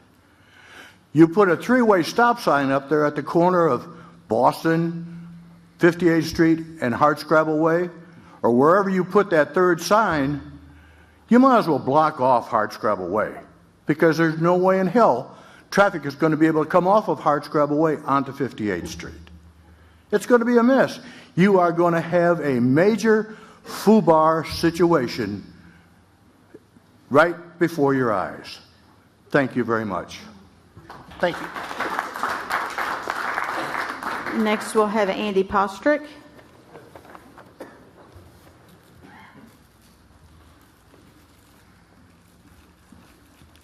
Hi, good evening. My name is Andy Postrick. I love living in Fort Smith because all of our historic residential neighborhoods. I don't live in this area, so I'm not going to speak against it or for it. I just wanted to reiterate something that I think I've been bringing up to the board for a few years now, which is anytime we have one of these zoning appeals, we put through the master land use amendment plan. There's a bunch of questions that the developers has to answer. Most of them are things like questions about charm and character, but there's not a question about financial sustainability for the new development. Will this development help us get out of the consent decree, or will it drag us in further? So I just would like to bring that to the top of your mind. Maybe that's a question that we can ask Mr. Rouse, even though I think he actually began to address it when he was up here. I think it's an important topic because it is possible for a neighborhood to have too much pipe and not enough water bill to pay for that pipe. You can do the math. These neighborhoods exist in Fort Smith. They are what caused the consent decree in the first place. Thank you. Thank you. And last, we'll have Joe Elskin. I live on Hardscrabble, 5700 Hardscrabble Way. You guys, thank you, put in $2 million into drainage because of the flooding there. So I wanted to ask if the next 440 doors is already clear cut, because the trees that are all gone are creating, no place for the water to go except on the surface. So where is he? Yeah. Yeah. Yeah. Is it already clear cut? We have water detention that's set up. No, but is it already clear cut? No. It's not? No. Can you save some trees? Oh, no, absolutely. It's our intent. Okay, because I did ask that before, and it kind of didn't happen. Well, now we have to clear some. We have no choice. I mean, where Yeah. the house goes, you have to clean up a tree. But we have detention, and yes, our intent is to keep. If you knew the corporate name, which is called Treetops. Yeah, I saw that. Our intent is to leave trees. Yes, ma'am. Yeah, I just saw a lot of clear cutting. I also am concerned about the commercial because it brings trash, and I don't think that's what the neighborhood is like. So I appreciate what everybody has said. I love the walkability idea. I feel like it needs to be looked at closer. Thank you. Thank you. That's all. Okay, and what's the next portion in the appeal hearing? Did you say there was a rebuttal period? Yes, each group, the applicant and the group opposing, they are afforded a 3-minute rebuttal if they so choose. Okay. Mr. Rouse, do you wish to avail yourself of your 3 minutes? Yes, I would like to have the traffic study, TEC, come up and maybe explain some of the traffic issues in their study, if you don't mind. Certainly, you have 3 minutes to do so.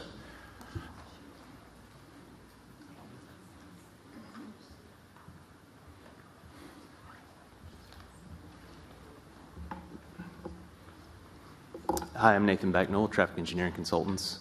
I'm a professional engineer and professional traffic operations engineer.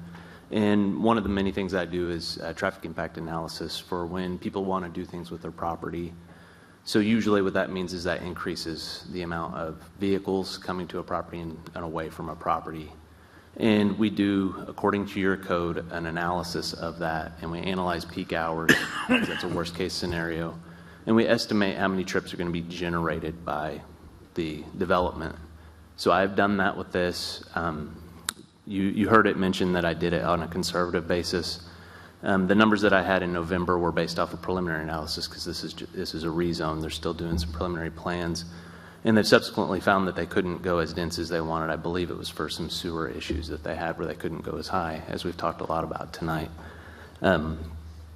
What I found was that there is an increase on 58th that does create the need for stop signs that don't always stop at 58th and Boston. And that's essentially because there's enough traffic on Boston that you need to produce gaps for people on Boston to be able to turn out onto 58th Street. That's a pretty basic fix, a pretty simple fix to an intersection. Things that you would have to do if you get beyond that, if there was a lot more traffic that I deal with when I handle much larger developments, is installation of traffic signals. Sometimes we recommend roundabouts, and that's usually always a interesting topic of discussion at meetings like this. And my analysis is in a many-page report that you have available to you. And I will tell you that there were some things said during the comment that, like, the math doesn't math. I mean, there's a lot of math in here. I've been trained. I've been doing this for 20 years. I have a lot of credentials behind it. And this is based on, nationwide studies of what happens when you do certain things at intersections, the delays it cause. I will also add that those standards for level of service, which gives a letter grade just to keep it very simple, it's based on the amount of delay, how long you sit at an intersection, we average it. Those are based on the standards that you have set as a city council that's in your code. And that is, generally speaking, that's an attempt to balance out the landowner's rights to do something with their property versus the demands of people to have traffic that flows. So you have to balance, you try to balance those out with your code. So that level of service C that was mentioned is something that is there to kind of balance between the two, the demands of people to be able to drive down their roads and the ability for the developer to be able to do something with their property. And there was also a very specific thing that said that it doesn't account for students. Yes, it does account for students and people going to and from school in my analysis. I won't dive into the details of that, but it very much does. So happy to answer any questions you might have. Thank you. And as we get into our comment portion, we may have questions. Okay. Thank you very much. Madam Clerk, you said there's 3 minutes available for the folks in opposition to the appeal as well? Yes, sir. Mr. Bourne, do you want your 3 minutes? Yes. Okay. I'm really glad I get to talk specifically to TEC rep, because he does have a lot of credentials, and I'm sure he does, and this is nothing to disparage him. If you look at that traffic report, it shows an increase of 301 cars total from all of this build. If you look at it's figure 4, interestingly enough, turning left on 58th Street on the Country Club, which if you guys know Fort Smith, which I don't believe our TEC rep does, that is going to be Southside traffic.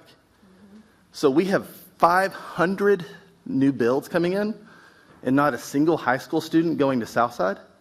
We're not accounting for the things that are in here, okay? So he may be wrong on that, or I may be misreading that, and he can address that, but I would love to hear his response on that one. Also want to talk to you a little bit more about the bad faith concepts here. Mr. Rouse also mentioned the trees. There are trees on the perimeter. This is clear cut. There's not a single standing tree in this build. I want you guys to go out and drive this property and think about what Mr. Rouse is bringing up. More bad faith. Our lobster's getting a little bit hotter, okay? I just want you guys to keep that in the back of your mind. So if you also look at this traffic report, we're going to average about 150 cars increase at our regular flow is what's proposed. If you do the math on that one, 22 seconds per car or 21 seconds per car, 55 minutes. All right, 55 minutes to clear it. That's per hour. We're going to have 5 minutes total. At peak time, 301 cars is the projected increased traffic. And I get, we are talking about worst case scenario, but 301 cars, that's 105 minutes if you math that out. That isn't clear in an hour. I would really like to hear a response on that one as well. I had one more note in here. Oh, one other thing to point out. If you turn left off to Hardscrabble on the 58th Street, as a lot of people have mentioned, there's 150 feet from Hardscrabble to Boston. What's an average car? 15 feet long, something like that? So we can only have 10 cars before Hardscrabble is completely blocked off, and we're proposing up to 300 cars coming of increased traffic. That's not total traffic, that's increased traffic according to this report that we have in front of us. So I don't know, that doesn't quite seem right. Unless they're 2-inch cars, nobody's getting off of Hardscrabble. All right, thank you for your time.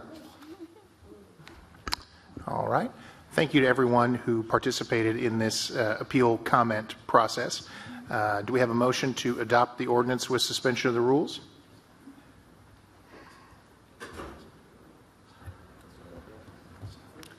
All right. Seeing none, this item dies for lack of a motion and a second. And we will move on to item number 3, which is an ordinance rezoning the identified property and amending the zoning map, planned zoning district to a planned zoning district at 3215 Old Greenwood Road. Ms. Rice, please introduce item number 3 for us. Yes, on January 14th, the Planning Commission held a public hearing to consider rezoning property located at 3215 Old Greenwood Road from a planned zoning district to a planned zoning district. The property is developed and contains approximately 0.68 acres and is located on the corner of Old Greenwood Road and Dallas Street. Approval of the requested PZD adds the barbershop, hair salon, nail salon, no massage or spa as a permitted land use, as well as the other uses listed within the land use chart. And that is the only difference between the PZD that's before you and the PZD that was approved in August of 2021. A neighborhood meeting was held on January the 2nd. There were 3 neighboring property owners in attendance with concerns regarding fence maintenance, parking along the residential street, and the appropriateness of spa massage services. At the Planning Commission meeting, Mr. Mario Gonzalez was present to represent the item. Mr. and Mrs. Helmbacher and Miss Joanna Risch were present with concerns regarding fence maintenance, parking along the residential street, and again, the appropriateness of spa massage services. The Planning Commission voted 6 in favor and 0 opposed to recommend the zoning map be amended. All right. Thank you, Ms. Rice. Madam Clerk, did we have any citizens sign up to speak on item 3? None indicating. All right. Then we need a motion to adopt the ordinance with suspension of the rules. So moved, suspension of the rules. Second. All right. Madam Clerk, please read the ordinance. An ordinance rezoning identified property and amending the zoning map, and this is for property located at 3215 Old Greenwood Road. Okay. Do we have any comments or questions from directors? Seeing none, Madam Clerk, please call the roll. Directors Good, Yes. Kemp, Yes. George Katsavas. Yes. Christina Katsavas. Settle, Yes. Martin. Yes. Rigo. Yes. Motion passes 6 in favor and 0 opposed. May we please have a motion to adopt the emergency clause? So moved. Second. Madam Clerk, please call the roll on the motion. Directors Kemp, Yes. George Katsavas. Yes. Christina Katsavas. Settle, Yes. Martin. Yes. Rigo. Yes. Good. Yes. Motion passes 6 in favor and 0 opposed. Thank you. Item number 4 is an ordinance amending the master land use plan map and rezoning identified property and amending the zoning map for property at 4019 Towson Avenue. Ms. Rice, please walk us through this one. Yes, on January 14th, the Planning Commission held a public hearing to consider the subject master land use plan amendment and rezoning applications. The property, containing an area of 8.24 acres, is located east of Towson Avenue and south of Knoxville Street. The proposed master land use plan amendment to office research and light industrial and zoning to a planned zoning district allows for existing buildings to be utilized as a machine welding. It's actually not a planned zoning district, excuse me, it's to industrial light, I'm sorry. Allows for the existing buildings to be utilized as a machine welding and sheet metal shop. The western 1.77 acres of property, which is adjacent to Towson Avenue, will remain commercial heavy zoning to allow for future commercial land uses. A neighborhood meeting was held on December 11th. There were no neighboring property owners that attended. At the Planning Commission meeting, Mr. Tommy Justice was present to represent these applications. There were none present to speak in favor or opposition. And the Planning Commission voted 6 in favor with 0 opposed to recommend the master land use plan map and zoning map be amended. Thank you very much. Madam Clerk, did any citizens sign up to speak on item 4? We have Andy Brown and Tommy Justice here to answer questions. Thank you all for being here. We need a motion to adopt this ordinance with suspension of the rules, please. So moved, suspension of the rules. Second. Madam Clerk, please read the ordinance. An ordinance amending the master land use plan map and rezoning identified property and amending the zoning map for property located at 4019 Towson Avenue. Thank you. Any director comments or questions on item 4? Seeing none, Madam Clerk, please call the roll. Directors George Katsavas. Yes. Christina Katsavas. Yes. Settle. Yes. Martin. Yes. Rigo. Yes. Good. Yes. Kemp. Yes. Motion passes 6 in favor, or I'm sorry, 7 in favor and 0 opposed. May we please have a motion to adopt the emergency clause? So moved. Second. Madam Clerk, please call the roll. Directors Christina Katsavas. Yes. Settle. Yes. Martin. Yes. Rigo. Yes. Good. Yes. Kemp. Yes. George Katsavas. Yes. It's approved, 7 in favor and 0 opposed. Thank you very much. Item 5 is an ordinance rezoning identified property and amending the zoning map at 12400 Glass Plant Road. Ms. Rice. Yes, on January 14th, the Planning Commission held a public hearing to consider the subject rezoning request. The property, containing a little over 45 acres, is located on the west side of Glass Plant Road, south of Durham Road. Approval of the request will facilitate a private gated subdivision containing 2 character areas, Character Area A and Character Area B. Character Area A contains approximately 27.5 acres and will be developed into a 9-lot, single-family, private gated subdivision. Character Area B is approximately 17.5 acres and will contain a community recreation center, clubhouse, private park, animal park, and walking trails. The animal park is limited to axis deer, spotted deer, alpacas, and emus, and is located on 2.58 acres in the southwest corner of Character Area B. It will also be limited to a maximum total of 8 animals. A neighborhood meeting was held on January 2nd. There were 5 neighboring property owners in attendance with concerns regarding drainage, the animal park, and access during the construction phase. At the Planning Commission meeting, Mr. Jeffrey Holmes, Ms. Carrie Gibson, and Mr. Brad Shropshire were present to represent these applications. Mr. Ralph Williams of 423 Brownwood Estates was present with concerns regarding drainage, smell, and animal maintenance. The Planning Commission voted 7 in favor and 0 opposed to recommend the zoning map be amended. Thank you. Madam Clerk, did anyone sign up to speak on item 5? Yes, we have some individuals. We have Jeff Holmes and Dr. Amit, I'm sorry, I cannot pronounce the last name, to answer questions, and then a Carrie Gibson. Carrie Gibson did not indicate. Just a question only? Okay, thank you. Okay, thank you all for being here. We'd like a motion to adopt the ordinance with suspension of the rules, please. So moved. Second. Madam Clerk, please read the ordinance. An ordinance rezoning identified property and amending the zoning map, and this is for property located at 12,400 Glass Plant Road. Wonderful. Director Settle, you're recognized. Maggie, is this a half mile from the city limits, or is it a mile? Is it within that mile? I can't remember what the ETJ is. The ETJ is approximately, this is within the ETJ, Okay. which is within a half mile Okay. of the city limits. Thank you.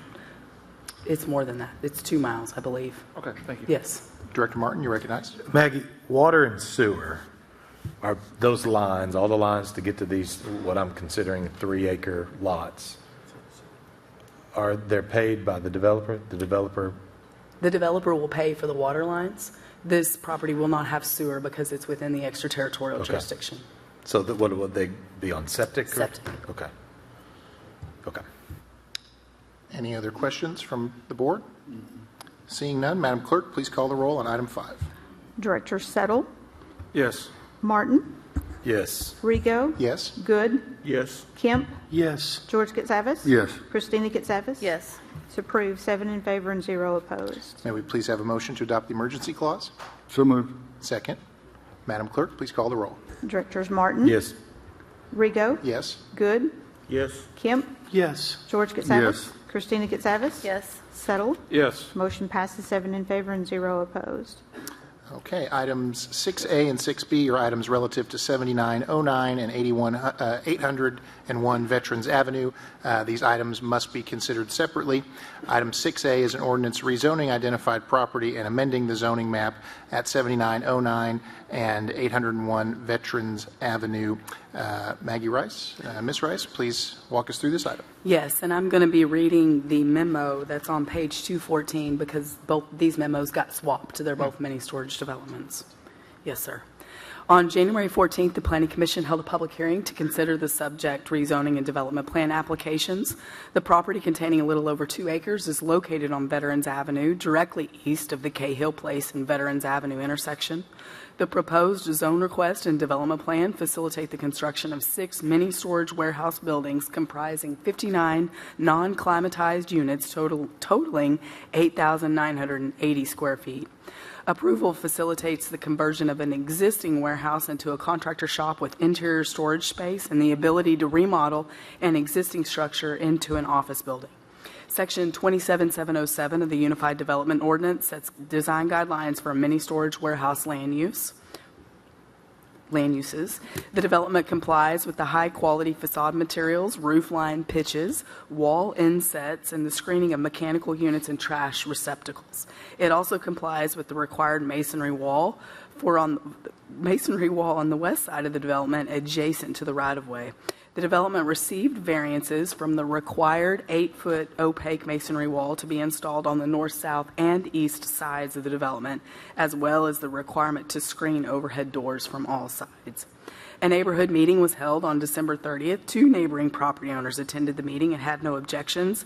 At the Planning Commission meeting, Mr. Sean Rogers was present to represent these applications. There were none present to speak in favor or opposition.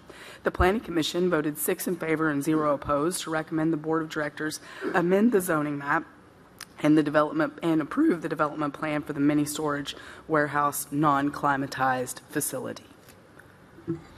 Thank you very much. Madam Clerk, did any citizens sign up to speak on item 6A? We have Sean Rogers to answer questions. Thank you for being here. We need a motion to adopt the ordinance with suspension of the rules, please. So moved with suspension rules. Second. Madam Clerk, please read the ordinance. An ordinance rezoning identified property and amending the zoning map for properties located at 7909 and 8001 Veterans Avenue. Thank you. Do we have any comments or questions from directors on item 6A? Seeing none, Madam Clerk, please call the roll. Directors Rigo, Yes. Good, Yes. Kemp, Yes. George Katsavas, Yes. Christina Katsavas, Yes. Settle, Yes. Martin. Yes. It's approved, 7 in favor and 0 opposed. May we please have a motion to adopt the emergency clause? So moved. Second. Call the roll, please. Directors Good, Yes. Kemp, Yes. George Katsavas, Yes. Christina Katsavas, Yes. Settle, Yes. Martin. Yes. Rigo. Yes. Motion passes, 7 in favor and 0 opposed. Item 6B is a resolution affirming the action of the Planning Commission's approval of the development plan for a mini-storage warehouse facility, non-climatized, at 7909 and 8001 Veterans Avenue. Ms. Rice, did you have any additional comments on 6B? No, this 6A and 6B are completely separate. I do not have any additional comments on 6B. Okay. Thank you. Any citizens signed up to speak on item 6B, Madam Clerk? None indicating. All right. Then we need a motion to adopt this resolution, please. So moved. Second. Any comments or questions from directors? Director Martin, you're recognized. Just a question. Maybe we've done this before, affirming the action of the planning committee? No, this is a result of the adoption of Section 27707, which were the design guidelines that the board put in place for mini storage warehouses. So the mini storage warehouse land use, whether climatized or non-climatized, requires development plan approval not only by the Planning Commission but also by the board of directors. That was what we put Yes, in. sir. Okay. Yes, that's what we Thank did. And you. these are the first two developments that Okay. you've seen come Perfect. through. Thank you. Any other comments or questions? Madam Clerk, please call the roll on item 6B. Directors Kemp, Yes. George Yes. Katsavas, Christina Katsavas, Yes. Settle, Yes. Martin. Yes. Rigo. Yes. Good. Yes. It's approved, 7 in favor and 0 opposed. Thank you. Item 7 is a resolution affirming the action of the Planning Commission's approval of the development plan for a mini-storage warehouse facility climatized at 4401 Savannah Street. Ms. Rice, any comments on this item? Yes. On January 14th, the Planning Commission held a public hearing to consider the subject development plan application. The property, containing an area of 2.9 acres, is located on the west side of South 46th Street and the north side of Savannah. The proposed development plan facilitates the renovation of an existing almost 70,000 square feet building into 437-unit climatized mini-storage warehouse facility. Again, compliance with Section 27707 of the UDO is required, and the new development currently complies with the high-quality building materials, roofline pitches, and wall insets for the south and east facades, the required mechanical and trash receptacle screening. However, the north and west facades do not comply with the minimum required high-quality materials and the roofline pitches and wall insets as required. The Board of Zoning Adjustment did grant variances to these requirements. A neighborhood meeting was held on January 6th. There were no neighboring property owners that attended. At the Planning Commission meeting, Ms. Michelle Dodro was present to represent these applications, and there were none present to speak in favor or opposition. The Planning Commission did vote 7 in favor with 0 opposed to recommend the development plan be approved. Thank you. Madam Clerk, did anyone sign up to speak on item 7? We just have Michelle Dodro to answer questions. Thank you for being here. We need a motion to adopt this resolution, please. So moved. Second. Any comments or questions from directors? Director Settle. Thank you. Thank you, Jared. This is literally next to the airport. So my question to MAG and administration is this gone through the vetting that needs to go through for the airport? Because the F-35 mission. So they are not, the airport does review the Fort Smith Regional Airport reviews all of our applications, the Planning Commission applications. This is not within the area that's required for the security, military compatibility overlay area. So, because That's it's across rights of way. That's It's interesting across because rights of way. here's my concern. While the development's good, it's a mini storage. It's not going to stop anybody from renting out a mini storage to put spying equipment in it. Put what? Put spy equipment in it. In a mini storage? George, you're going to be right next to the airport. I know, but Director Katsavas, All right, Director I'm Settles sorry. recognized. I mean, to me, that's my concern is the F-35 mission. I have nothing wrong with the project at all. I'm okay with the project. My concern is the F-35. Did we think through all the avenues that somebody, a foreign adversary, could go in there, rent out a spot or two, put equipment in there, and have direct line of sight to the end of the runway? If we haven't, then I motion to table it. Because to me, I remember the train building had to go through vetting, and we had to get the Attorney General to approve that. Because the owner, and there's nothing, I'm not saying there's anything wrong with the owner, but there's nothing going to stop what could be rented out in that building. And I know people think I'm crazy, but to me, it's a I hate to use the word prime real estate at the end of the runway that I could go rent out, put something in there, and you're not going to know what's there. Are you making a motion to table I'm formally? going to make a motion to table and ask the administration to work with the F-35 mission group to understand, is this going to have any security issues that could undermine the F-35 mission and that situation? I'll second it. Okay, we have a motion and a second. Do you have a time you'd like to table? The administration needs to bring back to us after they've vetted this through. Okay. But I just want to understand, if it's all vetted through, I have no problem with the project. And Michelle, I don't have any problem with the project. It's just I got to make sure it's vetted correctly so it covers ourselves for the F-35 mission. Okay, we have a motion on the table, motion on the floor to table this item pending some further review. Any comments on the motion to table?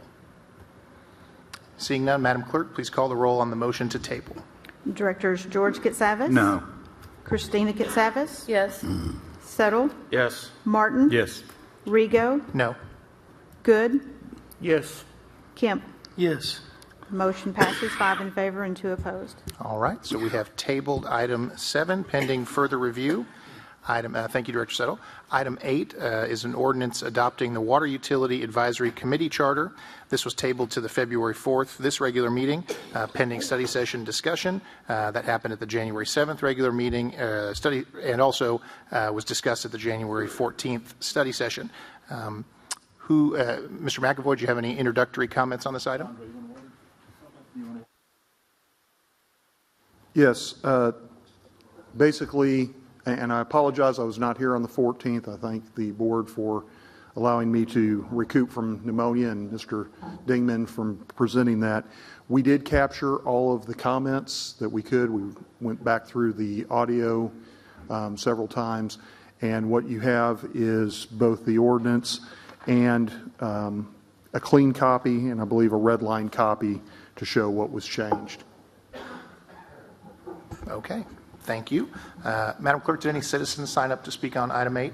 None indicating. Okay, then we need a motion to adopt the resolution for item number 8. All right, seeing none, this item dies for lack of a motion and a second to discuss. Item number 9 is the consent agenda. We have 4 items on the consent agenda this evening. Item 9A is a resolution authorizing partial payment to Dale Crampton Company for the repair of City of Fort Smith hail damaged buildings.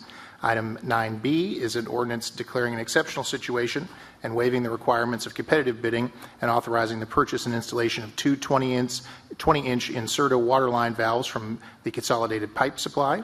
Item 9C is a resolution authorizing the mayor to execute an agreement with RDG Planning and Design Incorporated for providing master planning services for the former ACME Brick Company property.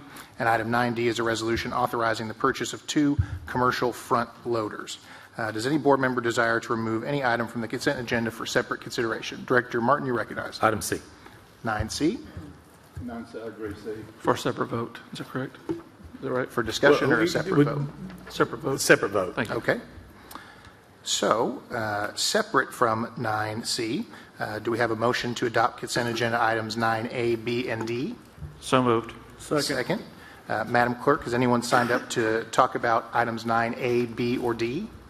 Yes, we have item 9A, which is David Bourne. Okay. You are recognized, sir.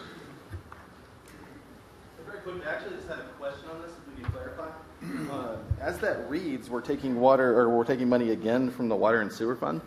Can you guys clarify what that is or how that works? 9A? 9A. Yeah, These are insurance reimbursed funds. These have already been paid by insurance? Yes. Okay. All right. That's all I needed. Thank you. Okay. Any other citizens on A, B, or D? None indicating.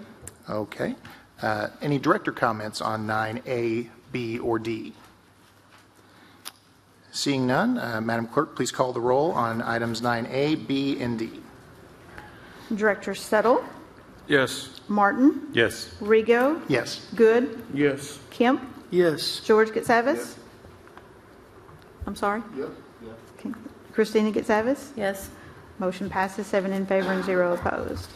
Okay, and now we'll come to the consideration of item 9C, and our Parks and Recreation Director, Ms. Sarah Duster, will make some introductory comments for us. Yes, we've reviewed this agreement in October of last year, and then we had a study session in January. And kind of hearing some of the comments from the board, I'd kind of like to clarify a little something about the master plan. I think there's been a lot of emphasis on this is a park master plan. And, you know, from Parks and Recreation field, the term park is very broad. But for Fort Smith, when we think of park, we think of acreage, we think playground, restroom, walking trail. Yes, certainly that's what Fort Smith Parks and Recreation System is. But there's so much more varieties of parks. I know one of the things that helped get this property purchased was the hiking and mountain biking trails. And that's certainly part of it. And with that master plan, those will be incorporated into the planning process. But as far as what the other acreage is, that's what this master plan is about. Maybe it's a park, maybe it isn't. We don't know that, but to help prepare for the future and really set that strategic direction of what this property can be, you know, it's over 100 acres in the middle of town. The master plan is critical to that, and also engaging citizens on the front end. For me, I know this might sound weird coming from a Parks and Recreation Director, but you know, if the future development, it's a park, yes, I'll support it. I think it's a great addition for our city and we can make it something special. If it's not a park, that's okay. But until we engage in this process, we really have no plan. And with that, the reason we're bringing it now to do in tandem with the engineering plan for the detention ponds is because there is a little flexibility with the footprint of those. So rather than have those go wherever they may be and have to plan future development around those, if we do it in tandem and really do it together, then we can incorporate those into future development, whatever that may be. So I just kind of wanted to clarify that while it's under my department, it is so much more comprehensive than a park master plan. And I'll be happy to answer any questions. Thank you. Madam Clerk, did any citizens sign up to speak on item 9C? Yes, we have 6 individuals, the first being Crystal Cadelli, and all will have 2 minutes. Thank you.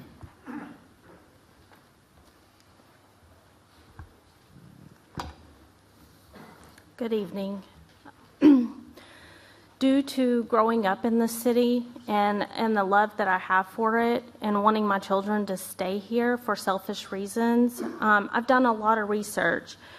I've had numerous calls with the EPA, the Arkansas Economic Development Commission, the Governor's Office, and the Department of Agriculture.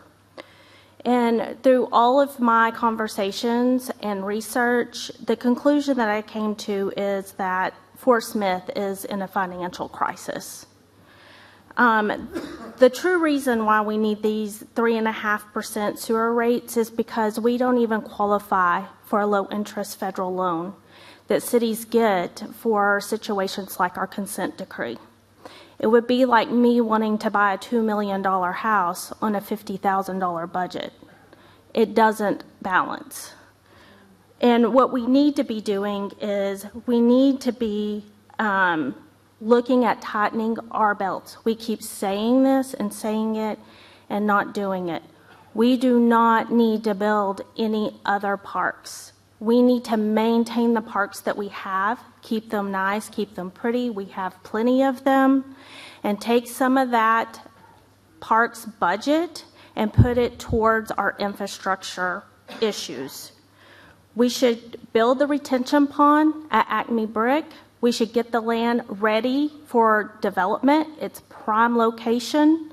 and sell it and let a developer come in and develop it. We should go ahead and do the 3.5% sewer rate increase. There's no avoiding it. But we need to go back and reevaluate the water rate increase because it wasn't what was proposed. I think the citizens of Fort Smith could digest both increases if the city does what they say they're going to do. Thank you. Next we have, is it Shay Brown?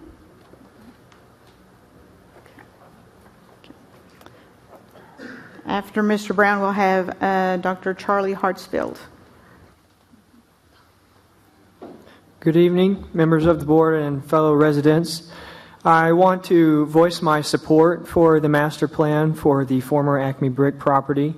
I do understand concerns about city spending, but without a plan, we risk wasted money, poor land use, and piecemeal decisions that could end up costing us more in the long run.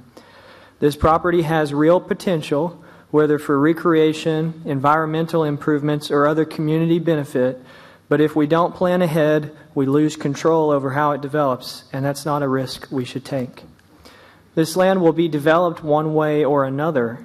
A clear plan ensures that it's done right and serves Fort Smith in the best way possible. I urge you to support this and set the project on the right path. Thank you. Thank you. After Mr. Hartsfield, we'll have Joey McCutcheon. Recently, if you haven't been by the brick plant on Old Greenwood Road, that's just kind of my neighborhood. I drove up in there and looked. If you go over the little mound there and see, what do you find on the pit side of the property? Now, the brick plant side is a whole other thing for a retention pond. That's probably a good thing. But on the pit side, what do you see? You see almost a dry lake that holds a lot of water. We've had snow, we've had some rain. There's no water in there. It almost looks like it would act on its own as retentive of water. And I urge you, if you haven't driven through there and looked up, drive up in there. It's not hard to do, and just see all what's up there. I can see the logic for stormwater retention. And last week when it was dark, we talked about the original presentation showed a real pretty pond like a country club. That's where you water. But we talked last week what a water mitigation pond is, almost an empty body with no water waiting to be filled with rainwater to do its job to help the north side of town with some of the flooding problems they've got. So there's a lot of logic in a stormwater mitigation pond. $422,000 to plan it. To me, it's a lot of money. I don't know what it costs to survey and all, but we've got on the pit side, it would almost take care of itself where the old pits are. There's a lot of retentive potential up there. But the brick plant area is it's got to be dug out. How deep is it going to be? How much water will it hold? Does it have banks? We talked, if it's a mud hole, are you going to put properties around there? Is there residential value in that area? But and we didn't talk about, there's a lot of water coming down from Country Club, about 7 blocks down through those woods. That's a lot of water. I don't think even the brick plant pond would be able to get to that because it's 10 or 15 feet above that stoplight area, and my time's up. But drive it and look at it before you make decisions. It's going to be a big expense for our city. Thank you. Thank you, sir.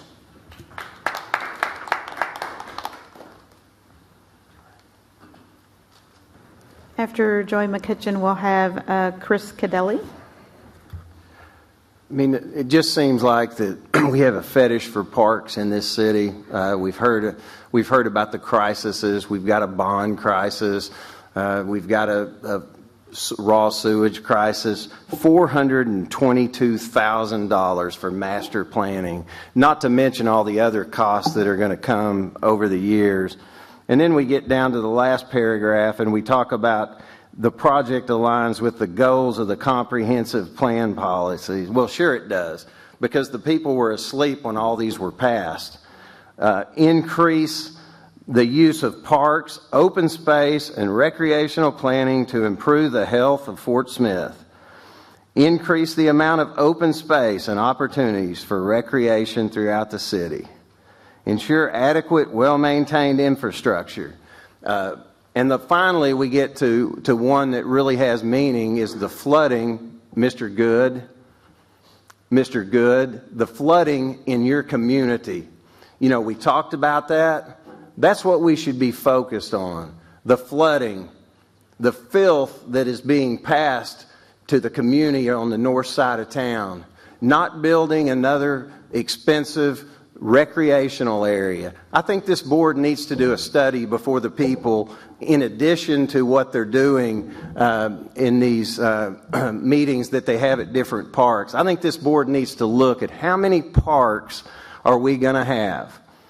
How much are we spending on parks?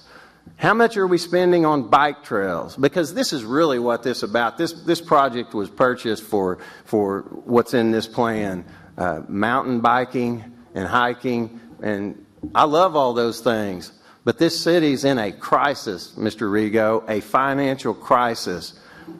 And the word receivership comes to mind. Again, we don't know what the discussions in December were when our former administrator met with the EPA, but it would be nice to know what those discussions were. Maybe we could hear that at some point. That's the day that Mr. Gefkin was fired. You all had a discussion, and we still don't know what that discussion is, so maybe we'll hear that at some point. And maybe we'll get around to hearing what the process is going on with the city administrator, and if the downtown dudes have securely got their votes for what we're going to do. How long are we going to go? Are we going to ever have a motion maybe to consider a new form of government? That'd be nice also.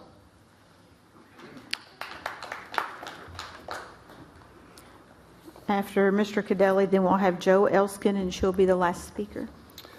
I think we have, give or take, 30 parks in Fort Smith. I love them. I used to walk down at the Ronnie Udodge Park. I mean, that to me was a great little area that'd be a great location to, maybe upgrade instead of trying to build a new park. We got some great parks, and I think it'd be much wiser to focus on taking care of those parks, upgrading them, and making them really nice. Please don't spend any more money on a new park, a new master plan for a new park that we can't afford until we can get a handle on the more important obligations, that face the city. Instead of diverting revenues, as mentioned in the presentation earlier, from street and bridges, which is a crucial, infrastructure item that affects every demographic in the city. Let's not take money away from that. If you're going to divert money, then you need to look at the parks. We've got that parks tax. If you can divert it from streets and bridges, I'm sure you could go to the voters and ask for, diverting some of those funds to this much more important work. And then I'll finish up with just saying I hope to hear at some point that the city does have a director of internal audit. I think that considering all these discussions and all the concerns, I mean, that role has to be a vital role for the city and for the citizens. I would love to hear an update on that. Do we have any, potential candidates for that role? I know last we heard we couldn't find a good fit. I'm not quite sure what that meant. But I would love to see that, and I would love to see the first kind of task for that director would be to audit the water and sewer department. Thank you.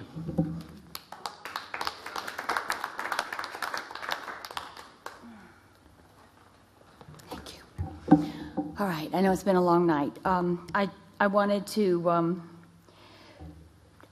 tell you that I appreciate that you have heard, and you probably feel a mandate to plan and monitor funding, city funding. I think you've heard it enough. I know you're going to do that. I wouldn't want to be one of those people who's a backseat driver. I also know that you need to balance investments for the future and covering committed commitments. And I know that is hard for you to do, and we don't know all of it. So I appreciate that you all are listening and thinking and looking at the big picture, balancing investments for the future and covering our commitments. And thirdly, $440,000 is parks money. It can't be put elsewhere. So I think, yeah, it's probably the last planning we will have. That's probably it, and it's a great area, but it probably isn't going to have any money spent on it for 10 to 15 years. But a master plan is essential, as Jay said, to prevent mistakes from piecemeal work. I mean, you have to look at the big picture and make sure that so $440,000 for a master plan, to me, is a no-brainer. So thank you. Thank you for all your work. Have a good night. Thank you. May we please have a motion to adopt the Resolution 9C? So moved. I make the motion. Second. Any comments or questions from directors? Director Settle or Director Martin, you recognize?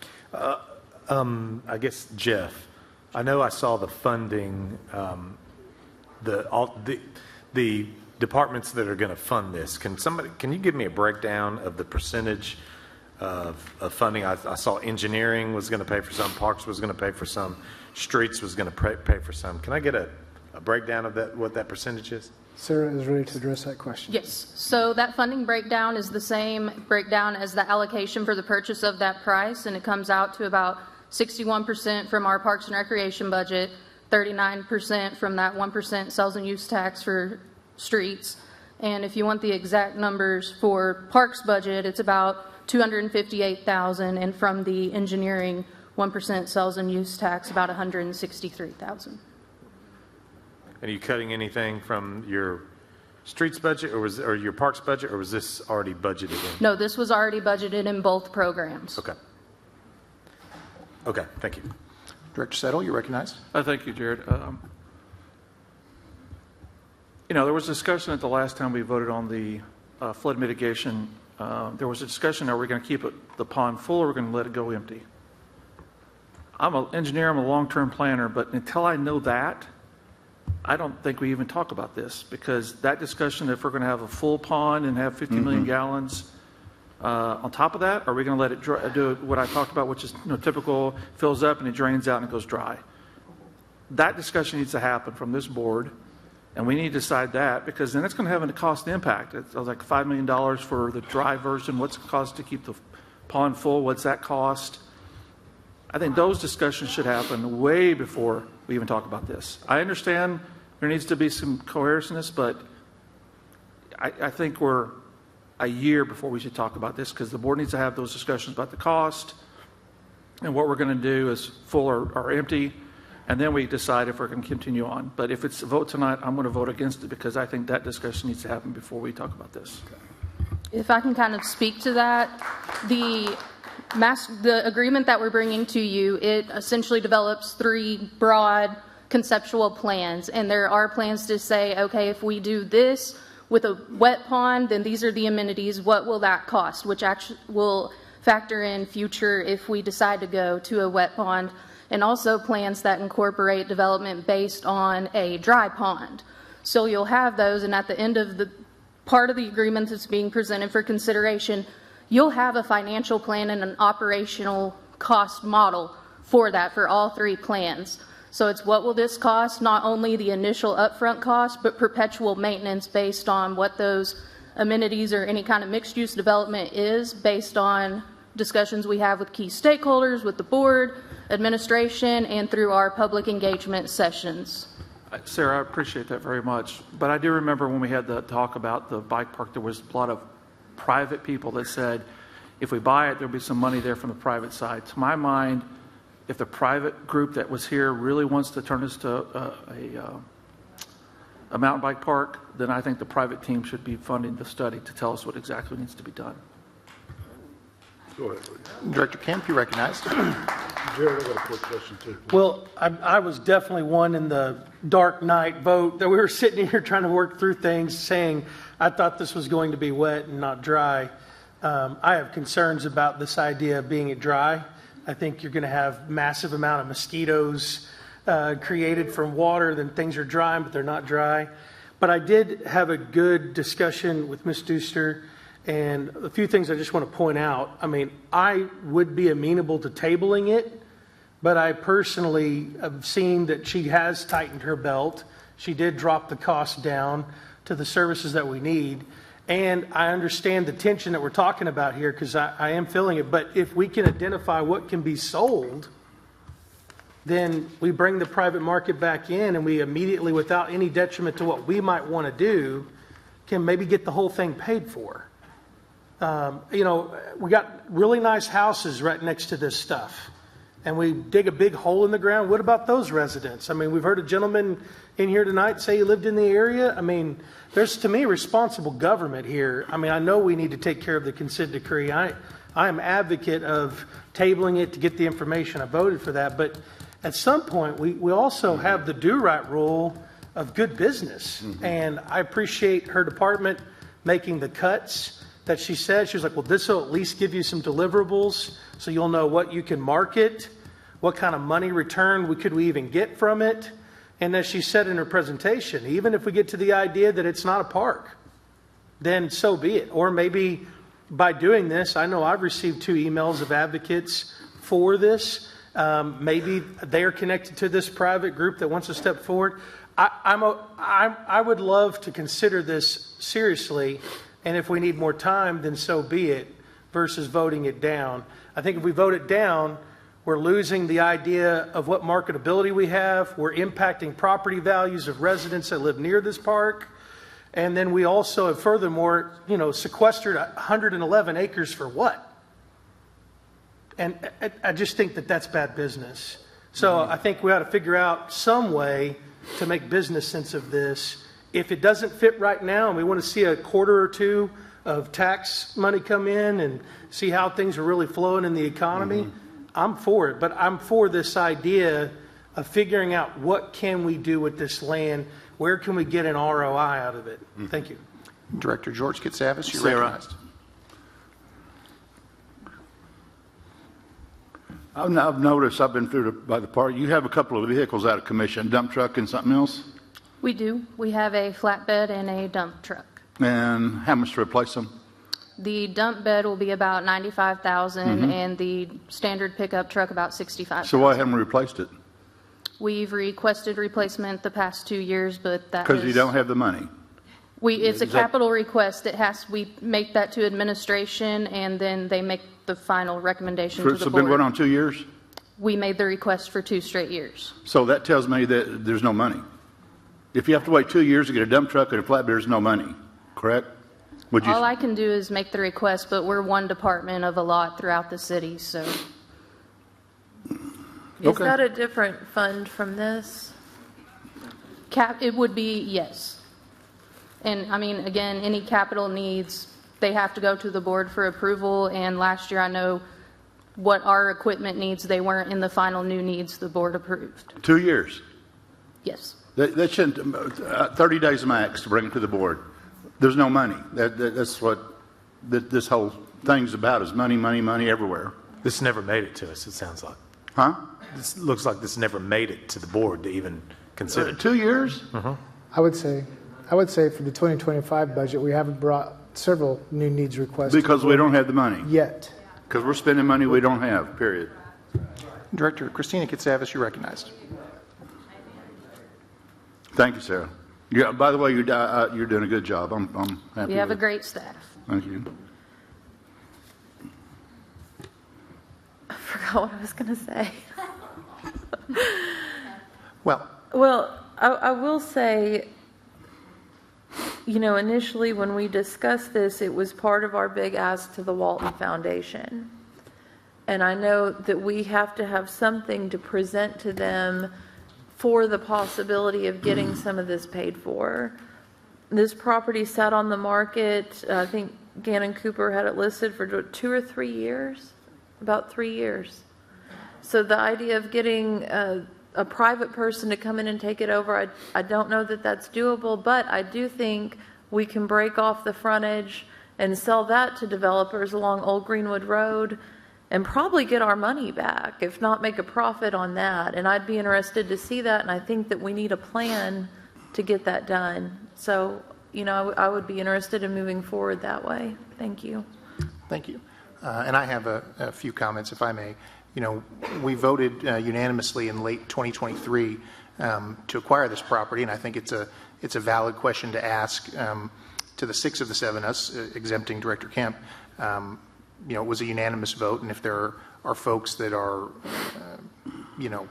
feeling like a plan is not the way to proceed, my question would be is, how did you think this was going to go? I mean, of course, we'd have to have a plan done professionally. This is not something that you would do on a multi-million-dollar investment, sort of ad hoc or on a napkin.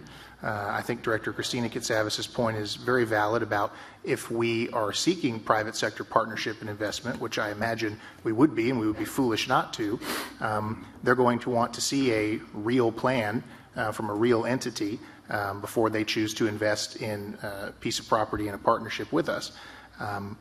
This was budgeted in the department. The budget breakdown has been shared. The budget was reviewed for a whole day.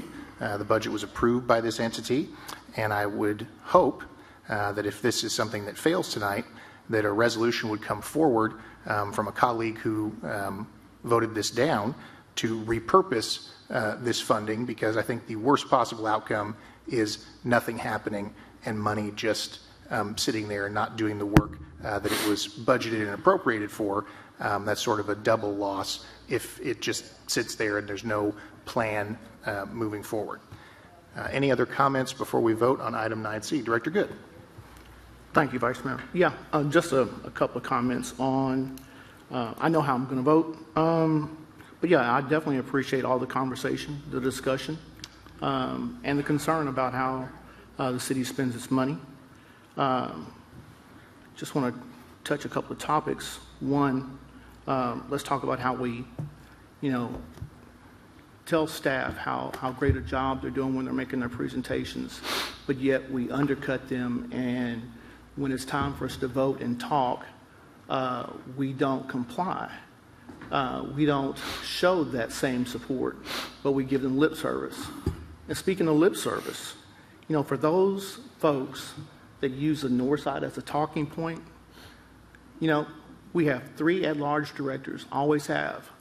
I'm not the only director that advocates for the north side, which I do. But if we want to make plans for something like this property, which is a good thing, we don't want to piecemeal anything like we haven't done with the flooding issues on the north side. We need a major plan. We need a real commitment.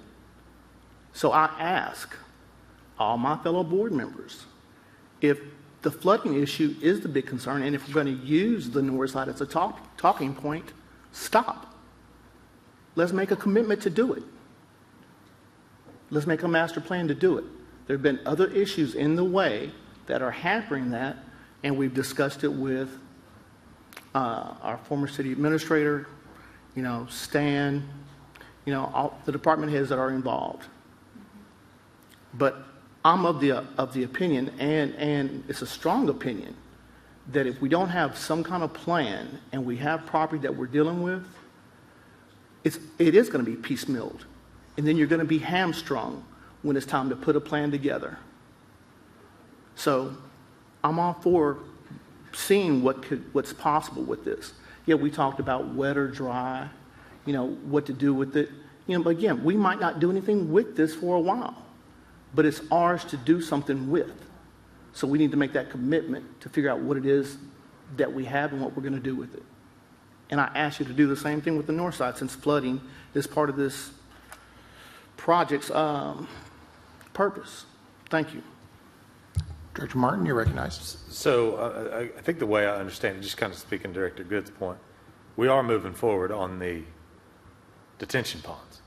I mean, we went through that. And there's going to be $5.1 million, I think, to build that. But We haven't approved that yet, but we've approved the design of those ponds. I think Ms. Elskin said something that was really interesting to me, and it kind of hit me. Maybe years before we do anything, and we put a master plan together, and if it's 10 years before we did anything, I don't know if that's out there. That brings concern to me. We're going to have to do it again, do another master plan at some point. Let me ask this question: do we have any private entities that are communicating with the board on this? You know a private entity? The Jimmy Taylor Realtors said he'd be open to doing anything with us. Well, no, I'm talking about he wants to develop that land. I'm talking about wanting to fund a $7-10 million park. You're talking about an amenity. Yeah, an amenity. No. Yes, an amenity. No, he'd be happy to look at real estate part of it. Okay. That's it. I think he's wanting the frontage, Yeah. right? Yeah. So, Mr. Dingman, you No, I would say, I mean, the philosophy would be, you build a master plan to identify those amenities. And, when you approach a private entity, as Director Christina Casavis says, you show them a plan of what you want to do, and you try to entice them to help fund the projects then that come out of that master planning. we have entities that Walmart, others that we're actively trying to engage at this point, even though we don't have anything? Not specifically, no, Okay. because we don't have anything to show them. Okay. The Walton Foundation has indicated an interest if we were to put a plan together and present a proposal, because my understanding was that we had some back and forth with them, and they said put together a proposal like a big ask, and that's what we had discussed with them, that we would put that together. That has all been an informal discussion. But a discussion nonetheless. I believe so, but I was not part of that. Okay. Director Kemp? Or Director Martin, are you? Yes, thank you. Okay. Director Kemp? Just to Director Martin's comments, I mean, I agree, but also furthermore, we're putting, in my opinion, the cart before the horse here. I mean, where will these ponds be built? How big will they be? Mm-hmm. Are they wet or dry? Well, I agree and if with they you. build them dry and then we go back wet later on, but now it's excessive, more millions and millions. I mean, we're going to get kicked on that. And to me, if there are people that want to develop houses and things, I am sure they're probably going to want wet. But at the same time, without that cohesive plan, I just don't see how we can succeed without it. But bring it back to marketability. And we can set, the ideas of we, want a small park, or we can not, like she said, there could be no park. But to me, what we've done is we've authorized these ponds to be built without direction about where, how big, are they wet, are they dry, and what can we sell, what should we not sell. And I've seen nonprofit organizations or something like that, or church buys a huge highway frontage and they make a mistake. They sell some frontage property. I'm thinking of one example in our own town right now. And, I think they kind of lament that. I think they kind of wish they could get that piece back. Those are things that I think the plan would help if we can do it within a cost. I mean, especially if we set the goal of the land sale needs to at least cover the cost for the investment into the master plan. I don't know if that's a realistic idea, what we want to do, but to me, that's where I'm hung up on it. Director Christina Katsavis. I would say, typically I'm of the opinion we spend way too much money on studies and consultants and planning and things that get scrapped and never get done. We waste a lot of money with that. But this I'm for, because without it, my fear is that we've spent $3 million on a hole in the ground and we have nothing to show for it. Any other comments or questions from directors? Seeing none, Madam Clerk, please call the roll on item 9C. Directors Martin, No. Rigo, Yes. Good, Yes. Kemp, Yes. George Katsavis, No. Christina Katsavis, Yes. Settle. No. Motion passes 4 in favor and 3 opposed. All right, we're now into our officials forum.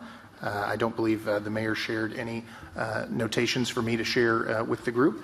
So we'll start on this end with the directors. Director Martin, you're recognized. Yeah, I've got a number of things here. First off, I talked about it earlier.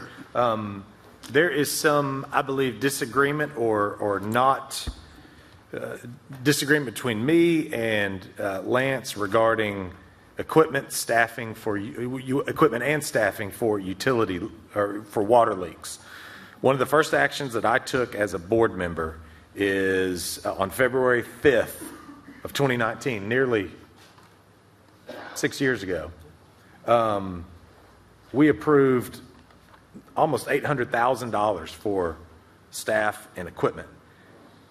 We've since then approved $490,000 for water for trucks, $1.8 million for the 2017 service line and meter replacement, and then $3 million for Forsgren to do an on-call contract.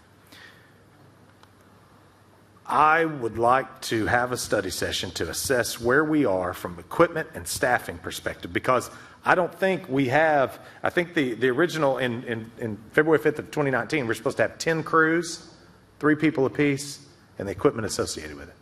And I don't think we've got that. I want to discuss that to make sure that Lance and team has the appropriate staffing, and the appropriate equipment, and the appropriate funding to be able to fix these water leaks. I think that goes back to Director Kemp's discussion about 200 leaks, 250 leaks a month. I saw some things on social media that tells me they don't have that funding, and I want to make sure that they've got it. So we need to discuss the budget, staffing, the equipment for water leaks so we can get those appropriately addressed. I'll second that. I do. Mr. McCutcheon had a settlement offer for the board. I don't think we formally talked about it. I think we've gotten some communication on it. I'm glad Mr. McCutcheon brought it up, and I think we need to talk about it. We have an opportunity, as you guys know, angled parking on Garrison Avenue was taken away in some instances. In speaking with Keith Gibson, we can put that back. We can make the request to put it back to the chairman of the Highway Commission. We need to think about that. We've heard from certain business. We've heard from certain business owners that are affected by the parallel parking that would like to see it go back to angled. It's taken some of their parking. We could, if we wanted to, we could request that going back to angled and be done with it. Why don't you ask for a resolution at the next board meeting to put that on, because I'll second that if you do. Okay, I put a resolution for next meeting, requesting parking that was turned to parallel back to angled on Garrison Avenue. I can't remember, somebody made the point about, the Cadellis made a point about the auditor. We had our first conversation with Baker Tilly about a month ago. Me, Andy, if you guys remember, I'm the representative from the board is talking to Baker Tilly. We had our initial conversation, just kind of setting scope, those types of things. I think Baker Tilly's having some conversations with our internal audit staff in terms of what we're going to do in the short term before we hire somebody in the internal audit position. So just making everybody aware that we are having those conversations. And finally, the presentation tonight, I think, needs to go on social media, needs to be put out so everybody's got some information about what we talked about. I'm even seeing comments tonight that presentation would help. So we all need a copy of it to put it on our social media, and then we also need it from the city of Fort Smith. So thank you for that. That's all I have. Do I need a second on that staffing for water leaks, equipment staffing for water leaks? I did. Did you already do it? Okay, thank you. All right, that's all I got. Director Settle? Director Christina Katsavas? Well, I would say to piggyback off what Director Martin was discussing, as long as I've been here, we've talked about 40 positions in the Water Utilities Department that have not been filled. If you go to the city website and look for jobs, they're not listed. That's why I think we need to have a full-throated conversation about what's going on, because But we appropriate money for those every year, to my knowledge. Would that be correct? It just isn't getting spent? Yes, that is correct. However, I mean, when you don't have those positions filled and you're not spending that money, you're also not spending money. But so there's a balance there between how much are we trying to fill and spend every budget dollar that we've got, or how much of the budget are we trying to retract and contract in terms of saving dollars. And I would say, as someone who waited on the leak list for about 18 months, I think putting some money into manpower would be a good expense. Director Katz, I would say, it feels to me, like my opinion, we've allocated money, and the leaks aren't getting fixed like we'd hoped. Mm-hmm. That's what I would say. Sorry to interrupt. You know, when we were watching that presentation earlier, you know, it really hit me how we were making pretty good progress up until the 2019 flood. And that was caused from Oklahoma, correct? They flooded us? I mean, essentially, they released their dam up at which Tulsa. caused a lot of damage. Can we not go after them and sue them? I mean, the Corps of can you do Engineers that, Colby? The Corps of Engineers manages all of those reservoirs. I think we run into real federal and constitutional issues when you're talking about, like you just said, the Corps of Engineers regulation of waters of the United States and one municipality's impact on it versus comparison to another state. So, I think you're going to have a lot of issues with that. It's not just as simple as saying they damaged us by, releasing water and downstream the dams aren't open, and I don't think it'll be as straightforward as that.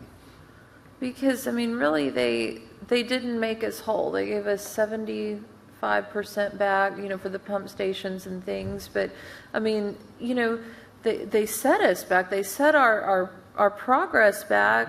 And yet we're not getting any time for that added on to the consent decree. I mean, has that been a consideration in any of the discussions we've had? It certainly has been, yes. I mean, both the flood and the pandemic, both of those issues set us back. And we have, issued the force majeure filings and requested additional time based on those items. And that's all part of what they're considering now as they consider our financial plan as well. Have we really underscored, the cause of that flood? I mean, this wasn't just, a huge rain event and it was, like force majeure, but I mean, really this was a concerted decision that was made by the Corps, which impacted us. It wasn't just an act of God. I mean, this was an act of the government, really. Just something to think on. That's all for me. Thank you. Thank you. Director George Katsavas. Yes. There's a group of citizens that want to come to the board. They want to take over animal control from the police department. They want to privatize it. 24/7 animal control. That needs to be out of the police department. They need to concentrate on being police officers, not animal wardens. And this group's going to come to us and talk to us, and I wish y'all would take an interest in that. They're well funded. And they love animals, and they're going to, like I say, it's a 24/7. It's not animal control. Animal control. Yes. When are they coming? They're finalizing their contract now, so maybe I'm hoping 2-3 weeks. And I don't think Danny would care if the police department lost that part of the deal, would you, Danny? Yeah. So it's just something. I just want y'all to be an open mind about it. Okay. And then, wait a minute, one more thing. And I want you to keep this in the back of your head. I want to propose a 3-year moratorium on any new parks that are not already in the system. Any more new parks for the next 3 years, I want to propose a moratorium. No more spending on new parks till we can get everything situated. I think that'll save us some millions of dollars. Don't we have a CIP plan that extends for 10 years? It doesn't make any difference to me, but I'm sure there's going to be more parks included in it. So. We definitely need to be thinking about a fund for the maintenance. Well, I just think that we're going to start saving and cutting back. And we got 35 parks already, 35, 36. I mean, how many is enough? So just something to consider. Director Kemp. Yes, I am glad that Director Martin has mentioned that because I'd heard something to that effect as well, and now I have a date. I can go back and look at the discussion, and I've had conversations as well, and I would love to add on in that discussion that night, maybe even the discussion of evaluating, triaging the situation. In other words, to get results, should we looking at private companies to take on, some of the worst leaks so that our crews can focus on mitigating quicker leaks, or some sort of formula that would allow us to get to a threshold quicker if we were to allot dollars to do that again. And then appreciate the audit update. I was just having the same kind of conversation of wondering, is the conversation leaning towards that? Do we continue to use just Baker Tilly and audit commission can task that? Because it's probably about the same price as hiring an auditor at the same skill level. Or has there been any evaluation on that? Well, I think what we're doing, what Baker Tilly's doing, is planning on performing that audit function for as long as we need them. So, if we hire somebody in 3 months to be the director of internal audit, Baker Tilly goes away. So they're here for as long as it's a year engagement. So they're here for that year, and then the board will determine if we need to up it. But I told them part of our goal was to hire an internal auditor, and so they're in a temporary engagement. That remains my goal as well. Correct. As the newest member of the audit committee, I always say that the internal audit functions as our waste, fraud, and abuse department because they're not under city administration. So they answer directly to the board, and I think it's important to keep that relationship. Right. Yeah, I was just wondering because I also thought, well, if it's the same cost, maybe we see how they do this year, and if we like having that reputable company fill that role or whatever, but we'll see what people would get. And then this is just a conversation start. I'm kind of neutral on the idea, but I do think it's worth asking. As I've talked to people, we have the vacancy for city administrator, and I know we're going to probably looking at those roles being whatever action this board's going to take. But at what point do you consider the idea that is this a window to talk about any sort of change of government, or is it just that we want to maintain the course? I think we are a unique city in Arkansas, and there's a lot of cities that operate different than us. Do we like what we're doing? Do we see the great strength of it? I just bring it up among you as colleagues. Thank you. Director Good. Nothing, Vice Mayor. And I would just say I would like a request for the February 25th study session that we begin and have a conversation around the twin hirings that we have to do, the internal audit director and the city administrator. I think we owe it to the public to have a conversation about this topic, and I think we owe it to ourselves to see where we're at. And I don't think that inertia is going to magically fill those two positions. I think we need to have a conversation on the 25th, which is not the, I guess that is not the next study session, but the second study session in the month. And so I would appreciate a second to have that added to the agenda on the 25th. I'll second that. Thank you. Mr. Administrator. Thank you. Adding to that a little bit, the posting that we have, the recruitment posting we have for the internal audit position states that applications are being accepted through February the 7th. So at that time, it'll have been about 30 days. And so that's the end of this week. And so then, the board has indicated an interest in seeing all of the applicants to make us own and not just see the results of someone else weeding out the applicants. So we'll see what that looks like. And I do not know off the top of my head. I know that process has been updated. I don't know how many currently we have identified as applicants. So. Anyway, through February the 7th, after that, we'll have a report of a number of applicants. Okay. Anything else from administration? Yes, I do want to say that on February the 18th, and it's been on your pending list for some time, in addition to the financial plan that we started off tonight's meeting with, we talked about a number of number of years for a sewer rate increase. Another part of that financial plan also incorporated the reallocation of a portion of sales tax. And for Arkansas, when we have the opportunity for 2 special elections in a year, one of them this year is May the 13th. The other is in November at the general election. In order to have something on the May the 13th ballot for the voters to approve, and we're talking specifically about the 1 cent sales tax that is up for renewal this year for streets, bridges, and drainage, an action is needed by the board of directors to place that on the ballot before the end of the month, and of this month. I think March the 4th is actually when that needs to be communicated and delivered to the county for inclusion on a ballot. And so part of the discussion on the 18th has been to consider a ballot title for the renewal of that 1 cent sales tax for streets, bridges, and drainage.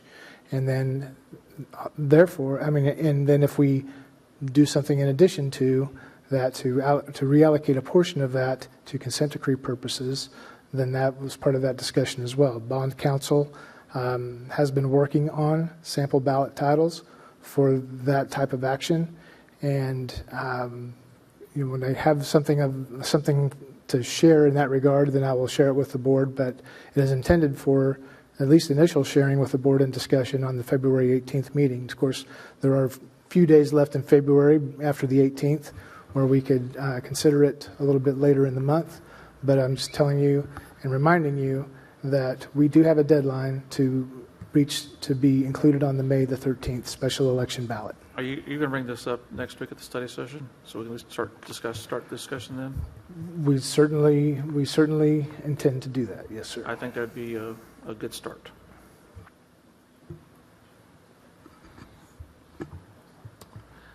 That's okay.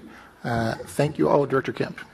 Well, I'm sitting here thinking through this, and I know that on the pending list that the study session next week was going to be related to homelessness, which I welcome that conversation actually, but also based on us and the decisions we're making tonight, should those items be moved down, and should we just discuss the follow-up of items that we were talking about as far as regards to consent decree, and should we talk about the discussion? I mean, one of the things that was talked about was asked, why are we pulling from streets and drainage? I mean, is that the best approach? Is there any more discussion on that? I wasn't on the board when those things were determined, but should that be the focus of next week instead of homelessness? Those are just questions in my head. I think that's a valid point. What else, Madam Clerk, what else is currently slated for the study session next week? Well, I'll tell you that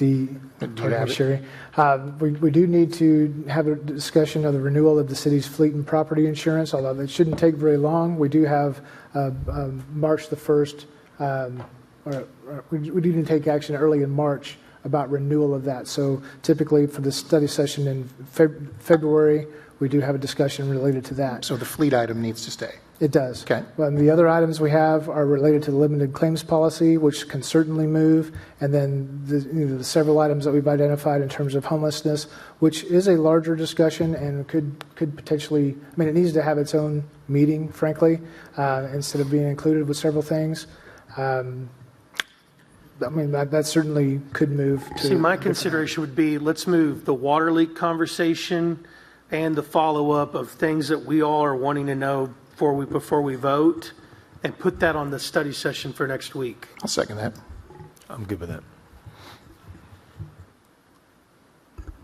But if I may, Director Kemp, I would say as early in, early March, let's make sure we have that program about the homeless conversation. I agree. I second that. All right. We need a motion to adjourn for the evening. Motion to adjourn. All in favor? Aye.